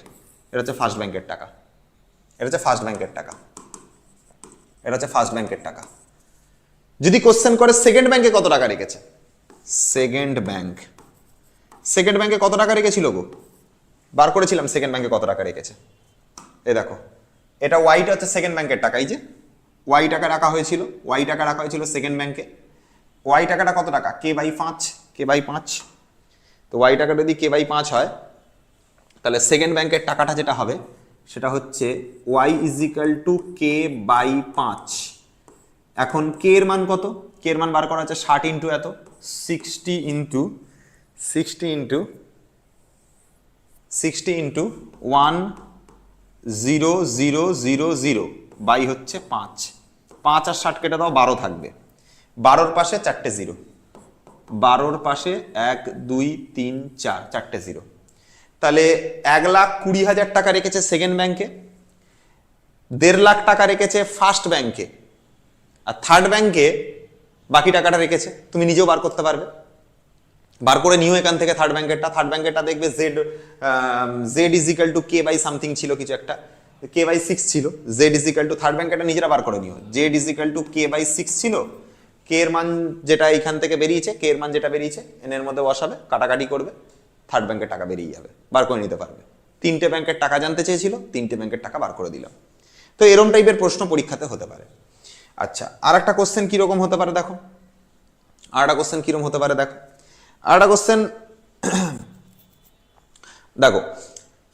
এরম টাইপের হতে পারে। এই যে এরম টাইপের টাকা হতে পারে, এরম টাইপের কোশ্চেন দেখবে তোমার বইতেই প্রশ্নটা আছে, এবং টেস্ট পেপারে বহুবার পাওয়া গেছে এই প্রশ্নটা। খুব ইম্পর্টেন্ট কোশ্চেন একটা। কোশ্চেনে কি বলছে দেখো, বলছে রহমত চাচা একটি বাড়ি তৈরি করবার জন্য 12% সরল সুদের হারে 2,40,000 টাকা ব্যাংক থেকে ধার নেন। ধার নেওয়ার 1 বছর পর তিনি প্রত্যেক মাসে 5,200 টাকা বাড়ি ভাড়া দেন। ঠিক আছে, ধার নেওয়ার কত বছর পরে তিনি বাড়ি ভাড়ার আয় থেকে ব্যাংকের টাকা সুদ সহ শোধ করবেন? আচ্ছা, এটার মানে হলো ব্যাংক যদি কাউকে কোনো টাকা দেয়, ব্যাংক কিন্তু তার কাছ থেকে সুদ আর আসল দুটো বুঝে নেবে। পয়সার কথা, তুমি ব্যাংকের থেকে টাকা নেবে, ব্যাংক তো তোমার কাছ থেকে শুধুমাত্র তুমি যে টাকাটা ধার নিয়েছো সেটা তো দেবে না, তাহলে ব্যাংকের লাভ কি? ধরো তুমি ব্যাংকের কাছ থেকে বললে আমি বাড়ি করবো, আমাকে 1 লাখ টাকা দিন। ব্যাংক কি করবে? তোমাকে 1 লাখ টাকা দেবে, পরে গিয়ে তুমি ব্যাংকে 1 লাখ টাকা শোধ করে দিলে তোমার কাজ মিটে যাবে? হবে না, ব্যাংক শুনবে না ওভাবে। ব্যাংক তোমাকে যদি 1 লাখ টাকা দেয়, ওরাও 1 লাখ টাকা তো নেবেই, যে টাকাটা তোমাকে ধার দিয়েছে সেই টাকাটা তো নেবেই, তার সাথে আরো এক্সট্রা কিছু টাকা নেবে, সেটাই হচ্ছে সুদ আসল। এখন ব্যাপারটা হলো, এরকম যদি কখনো প্রবলেম হয়, তাহলে সবসময় যেটা করতে হয় যে ব্যাংকে যখন তুমি টাকা রিটার্ন করবে, তোমাকে সুদও দিতে হবে, তোমাকে আসলও দিতে হবে। এখন ব্যাপারটা হলো, আমাকে সুদ আর আসল মিলিয়ে আমাকে কত টাকা দিতে হবে, আগে সেটা বার করছি। কত টাকা দিতে হবে সে টাকাটা বার করছি। তাহলে আসল কত টাকা নিয়েছিল? আসল টাকা নিয়েছিল 2,4,1,2,3,4, 2,40,000 টাকা। 2,4,1,2,3,4 এই টাকাটা আসল টাকা নিয়েছিল, এবং এই টাকার উপর সুদ পড়েছে। তো এটা হচ্ছে আসল টাকা, 2,4 4টে 0, 1 2 3 4, এটা পি। আর কত? আর হচ্ছে 12%, তাহলে 12, এটা হচ্ছে 12%, এটা হচ্ছে আর। পি হলো, আর হলো। এবার হচ্ছে টাইম, এইটা হচ্ছে বড় ফ্যাক্টর। এখন কোশ্চেনে বলছে ব্যাংক থেকে ধার নেন, ধার নেওয়ার 1 বছর পর। এবার কত সময় ধরে, যে কত বছর পরে মানে টাকা শোধ হবে সেটা জানতে চেয়েছে। এবার ব্যাপারটা হলো, তুমি তো জানোই না কত বছর পর ধার শোধ হবে। তুমি তো জানোই না কত বছর পর ধার শোধ হবে, টাইমটা তো জানোই না। টাইমটাকে তুমি একটা কাজ করবে, টাইমটাকে তুমি এক্ষেত্রে একটা কাজ করবে যে টাইমটাকে তুমি যখন জানো না কত বছর হবে, তাহলে টাইমটাকে তুমি টি ধরে নাও। টাইমটা জানো না ক বছর, টাইমটাকে তুমি টি ধরে নাও, জানো না তো কি করবে। তো তুমি টাইমটাকে কি করলে, টাইমটাকে টি ধরে নিলে। বাই দিয়ে কত লিখলে, বাই দিয়ে লিখলে 100, যেটা লিখতে হয় পি আর টি বাই 100। জানতে না টাইম কি করবে। তো এই টাকাটা লোকটাকে শোধ করতে হবে, টোটাল এই টাকাটা শোধ করতে হবে। এবারে এই টাকাটা কিভাবে শোধ হবে, বাড়ি ভাড়া দিয়ে। লোকটা প্রত্যেক মাসে 5,200 টাকা বাড়ি ভাড়া পায়, প্রত্যেক মাসে 5,200 টাকা বাড়ি ভাড়া পায়। মানে এক মাসের টাকা হচ্ছে 5,200 টাকা।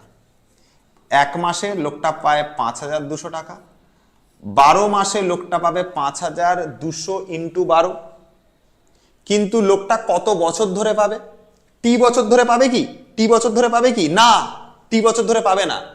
লোকটা বলেছে, কোশ্চেনে বলা আছে যে ধার যেদিন থেকে নিয়েছে তার 1 বছর পর, ধার যেদিনকে নিয়েছে তার ঠিক 1 বছর পর থেকে ও বাড়ি ভাড়া বসাচ্ছে। ধার নিয়েছে কত বছর ধরে, ধার নিয়েছে টি বছর ধরে, তার 1 বছর পর থেকে বাড়ি বসাচ্ছে। তার মানে টি থেকে 1 কম, টি মাইনাস 1। এটা হচ্ছে সমীকরণ। এই সমীকরণটা বানাতে পারলেই তোমার কাজ শেষ। এবার তোমার মনে প্রশ্ন থাকবে, স্যার এটা বানালেন কি করে।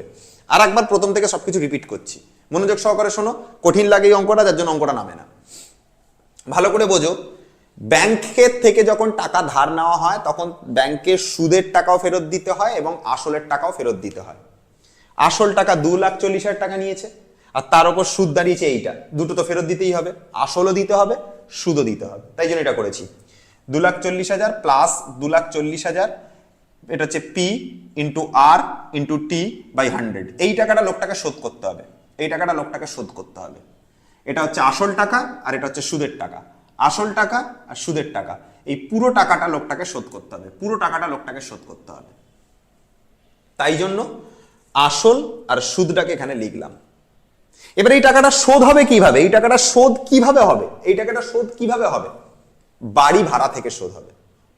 বাড়ি ভাড়া কত টাকা, 1 মাসের বাড়ি ভাড়া। এই টাকাটা, এই টোটাল টাকাটা শোধ হবে, এই টোটাল টাকাটা শোধ হবে, এই টোটাল টাকাটা শোধ হবে। কিভাবে শোধ হবে, 5,200 টাকা বাড়ি ভাড়া, এটা 1 মাসের, 12 মাসের জন্য 12 দিয়ে গুণ, 12 মাসের জন্য 12 দিয়ে গুণ হয়ে গেল।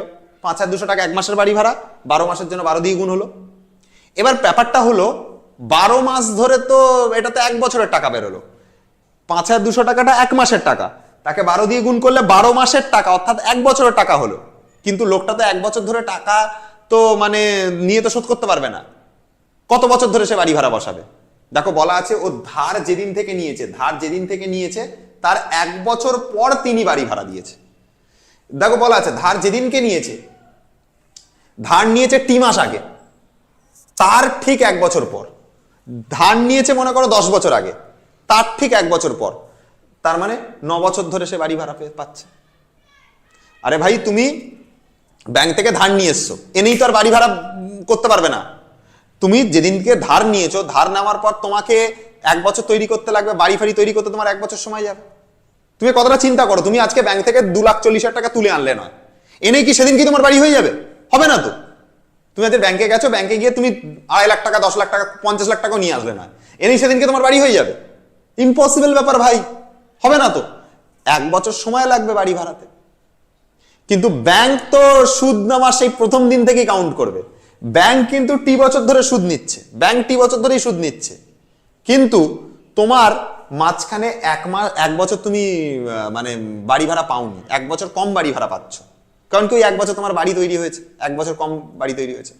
ব্যাংক টি বছর ধরে সুদ নিলেও তুমি টি বছরের থেকে 1 বছর কম সুদ পাচ্ছ। তাই জন্য আমি এখানে T-1 লিখেছি। ব্যাস, এবার এই অঙ্কের আর কিছু নেই। এবার 2,40,000 এখানেও আছে, এখানেও আছে, কমন নিয়ে নেবো। 2 4 0 0 0 0 1 2 3 4 কমন নিয়ে নিলাম। এখানে 1 থাকবে, প্লাস এখানে থাকবে 12 into T by 100, 12 T by 100। আচ্ছা, এখানে থাকবে কত, 5,200 ইন্টু 12, 5,200 ইন্টু 12 ইন্টু T-1, 0 0 0 0, 12 আর 2,400 কেটে দেবো, তো 12 দুগুণে 24, 200 থাকবে। ঠিক আছে, হ্যাঁ স্যার ঠিক আছে। এখানকার 200 2 দিয়ে কাটবো, এটাকে 2 দিয়ে কাটলে এটা 100 হবে, 2 দিয়ে 52টাকে কাটলে এটা 26 হবে। হলো? হ্যাঁ স্যার, ঠিক আছে। এবার এই 100টা দিয়ে ভেতরে গুণ করে দাও একের সাথে, 100টা দিয়ে ভেতরে একের সাথে গুণ করলে 100 হবে, 100 হলো, প্লাস ফের এই বাইরে থাকা 100টা ভেতরে যখনই গুণ করবো, এই 100টাকে যেই 12টির সাথে গুণ করবো, 12টি বাই 100 হবে, 12টি ইন্টু 100 বাই 100 হবে, ইকুয়ালস টু 26 দিয়ে টির গুণ, 26 দিয়ে একের গুণ, 26টি মাইনাস 26, 26টি মাইনাস 26, 100 100 কেটে যাবে। হ্যাঁ স্যার, কেটে গেল। আচ্ছা, প্লাস 12টিটা ওই দিকে পাঠিয়ে দেবো, মাইনাস 12টি, আর মাইনাস 26টাকে এদিকে টেনে নেবো, 100 প্লাস 26, আর প্লাস 12টি ওই দিকে চলে যাবে, 26টি মাইনাস 12টি, 126 পেলাম, 26 থেকে 12 বাদ গেলে 14টি পেলাম, 2 দিয়ে কাটালাম, 2 দিয়ে কাটলে 6 দুগুণে 12, আর 3 দুগুণে 6, আর 2 দিয়ে কাটালে এটা হচ্ছে 7, 7 আর 63 কাটালাম, 9 থাকবে। টাইমটা কত হচ্ছে? টাইমটা হচ্ছে 9 বছর। 9 বছর ধরে ব্যাংক সুদ নিয়েছে, বাট লোকটা বাড়ি ভাড়া বসিয়েছে কত বছর পর সেটা বুঝতেই পারা যাচ্ছে, যে তিনি বাড়ি ভাড়ার আয় থেকে ব্যাংকের সুদ সহ টাকা শোধ করবেন কতদিনে? উত্তর বেরিয়ে গেছে তোমার, ঠিক আছে। কত বছর পরে শোধ করবে সেটা বেরিয়ে গেছে, 9 বছর পরে, ঠিক আছে। 9 বছর ধরে তাকে শোধ করতে হবে। ব্যাংকের থেকে টাকা নামার 1 বছর ধরে সে বাড়ি তৈরি করেছে, সেই 1 বছরের প্লাস হচ্ছে আরো 8 বছর, টোটাল মিলিয়ে 9 বছর ধরে তাকে টাকা শোধ করতে হবে।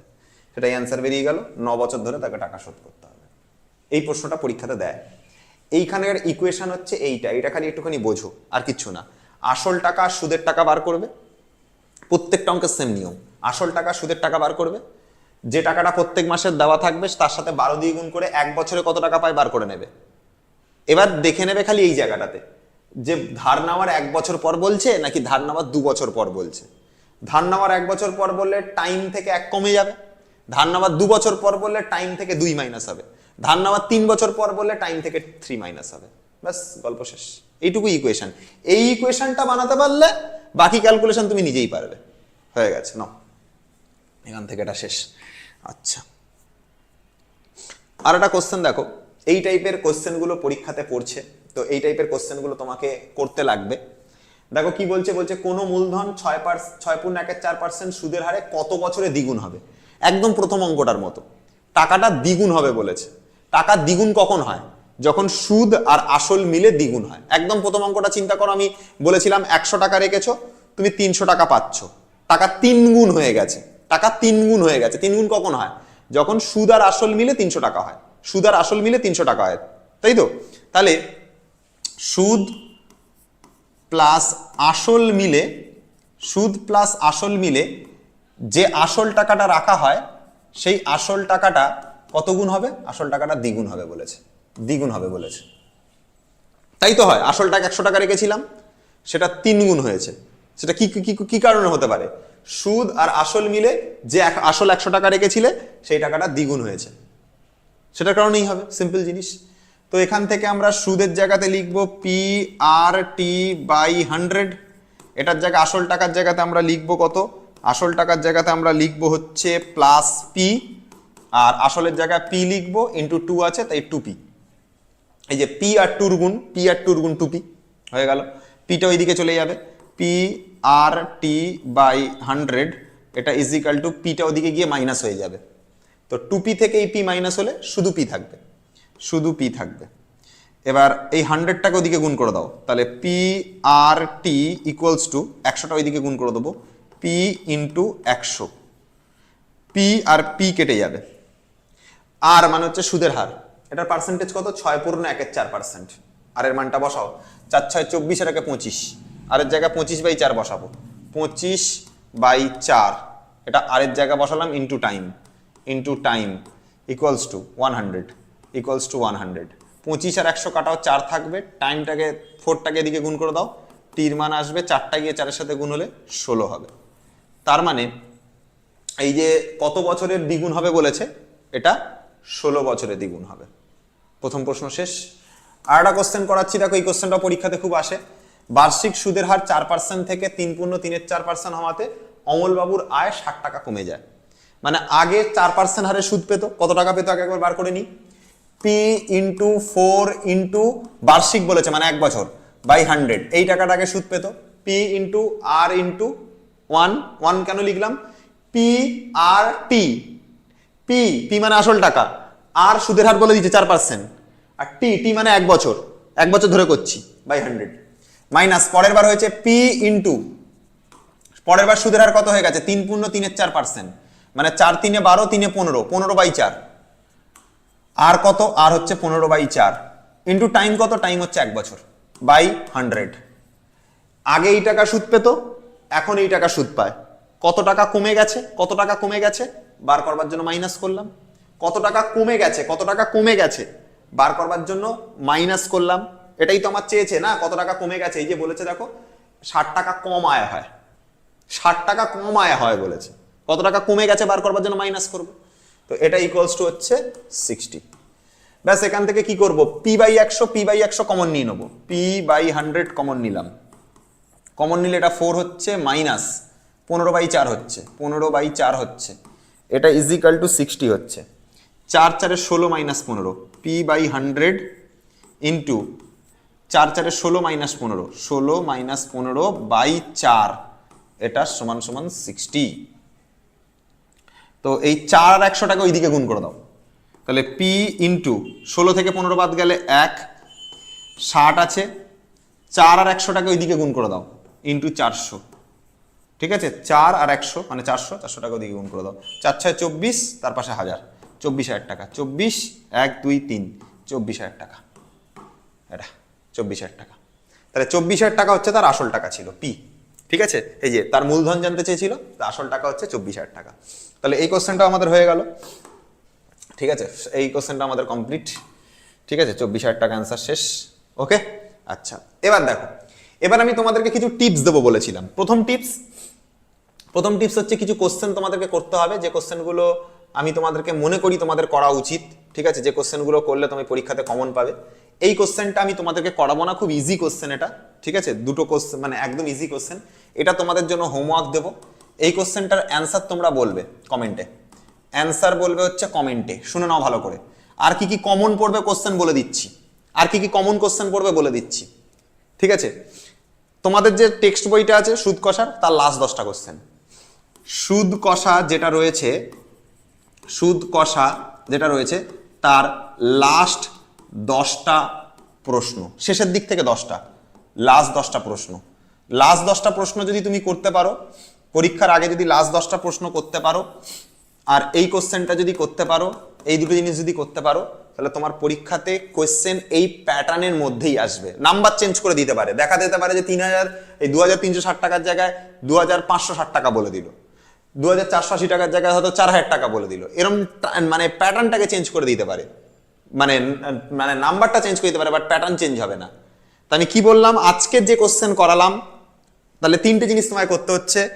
প্রথম কথা হচ্ছে আজকের ক্লাসের যে ভিডিও এটা, প্লাস হোমওয়ার্কে এই দেওয়া কোশ্চেনটা, সুদ কষার যে লাস্ট 10টা কোশ্চেন আছে বইয়ের সেইটা, এই 3টে জিনিস খালি করবে। আর পারলে কিছু টেস্ট পেপার প্র্যাকটিস করবে, টেস্ট পেপার, ঠিক আছে, কিছু টেস্ট পেপার প্র্যাকটিস করো, ঠিক আছে, এই চ্যাপ্টারের ওপর, যেহেতু সুদ কষা শিখলে টেস্ট পেপার প্র্যাকটিস করো। আর একটা জিনিস আমি তোমাদেরকে বলবো, তোমরা যদি, আমি দেখো আমি পরপর সিকোয়েন্সে করাচ্ছি, ফার্স্টে অ্যাকচুয়াল বিশ্বদিগার সমীকরণ করালাম, আজকে সুদ কষা করালাম। তোমরা যদি চাও যে এইভাবে তোমাদের ওয়ান শট মানে টানা কন্টিনিউ হোক, তোমরা যদি চাও একদম 26টা চ্যাপ্টারই আমি তোমাদেরকে করাবো, তোমাদের বইতে টোটাল 26টা অধ্যায় আছে, তাহলে আমাদের যে চ্যানেলটাকে সেটাকে ট্রেন্ডিং এ করাতে হবে, ট্রেন্ডিং করাতে হবে চ্যানেলটাকে, তোমাদেরকে সাবস্ক্রাইব করতে হবে এবং বন্ধুদেরকে দিয়েও সাবস্ক্রাইব করাতে হবে। সাবস্ক্রাইব করবে, করে আমাকে পাঠাবে, হোয়াটসঅ্যাপে হোক বা কমেন্টে বলবে যে আমি সাবস্ক্রাইব করেছি, এবং এইটা ট্রেন্ড করাও, বেশি কিছু করতে হবে না, এইটুকু ট্রেন্ড করাও। নেক্সট ভিডিও চাইলে এরকম যদি ওয়ান শট চাও পর, না হলে আমি যদি কমেন্টে যদি না দেখি আমি কালকে ওয়ান শট দেবো না, ঠিক আছে, আমি মাথায় থাকে জানো, ঠিক আছে। কি লিখবে, হ্যাশট্যাগ সোমস ক্লাসরুম, ঠিক আছে, SOMS সোমস ক্লাসরুম একসাথে লিখবে, হ্যাঁ, হ্যাশট্যাগ সোমস ক্লাসরুম। অনেকে হ্যাশট্যাগ লিখতেই শেখেনি, হ্যাশট্যাগের গায়ে সোমস ক্লাসরুম লিখবে, ঠিক আছে। চ্যানেলের নাম SOMS, বানানটা ভালো করে দেখে নাও, SOM তার পাশে হচ্ছে SOMS ক্লাসরুম, CLSS ক্লাসরুম, ঠিক আছে। আর গায়ে থাকবে হ্যাশট্যাগ, দেখবে এটা ব্লু কালার হয়ে জ্বলবে, হ্যাশট্যাগ সোমস ক্লাসরুম। ট্রেন্ড করাও, ঠিক আছে, হ্যাশট্যাগে ট্রেন্ড করাও আমাদের চ্যানেলটা। তোমরা সাপোর্ট না করলে আমরা কি করে এত এগোতে পারবো? তোমরা সাপোর্টই না করলে আমি কি করবো? আমি সাবস্ক্রাইব করো ভাই, প্লিজ সাবস্ক্রাইব করো, রিকোয়েস্ট করছি তোমাদের কাছে, সাবস্ক্রাইব করাও, ট্রেন্ড করাও জিনিসটাকে। তোমরা সাপোর্ট করলে আমরাও মোটিভেশন পাবো, এগিয়ে যাবার মতন চেষ্টা করব। তোমরা যদি সাপোর্ট না করো পারবো না। টাটা সবাইকে।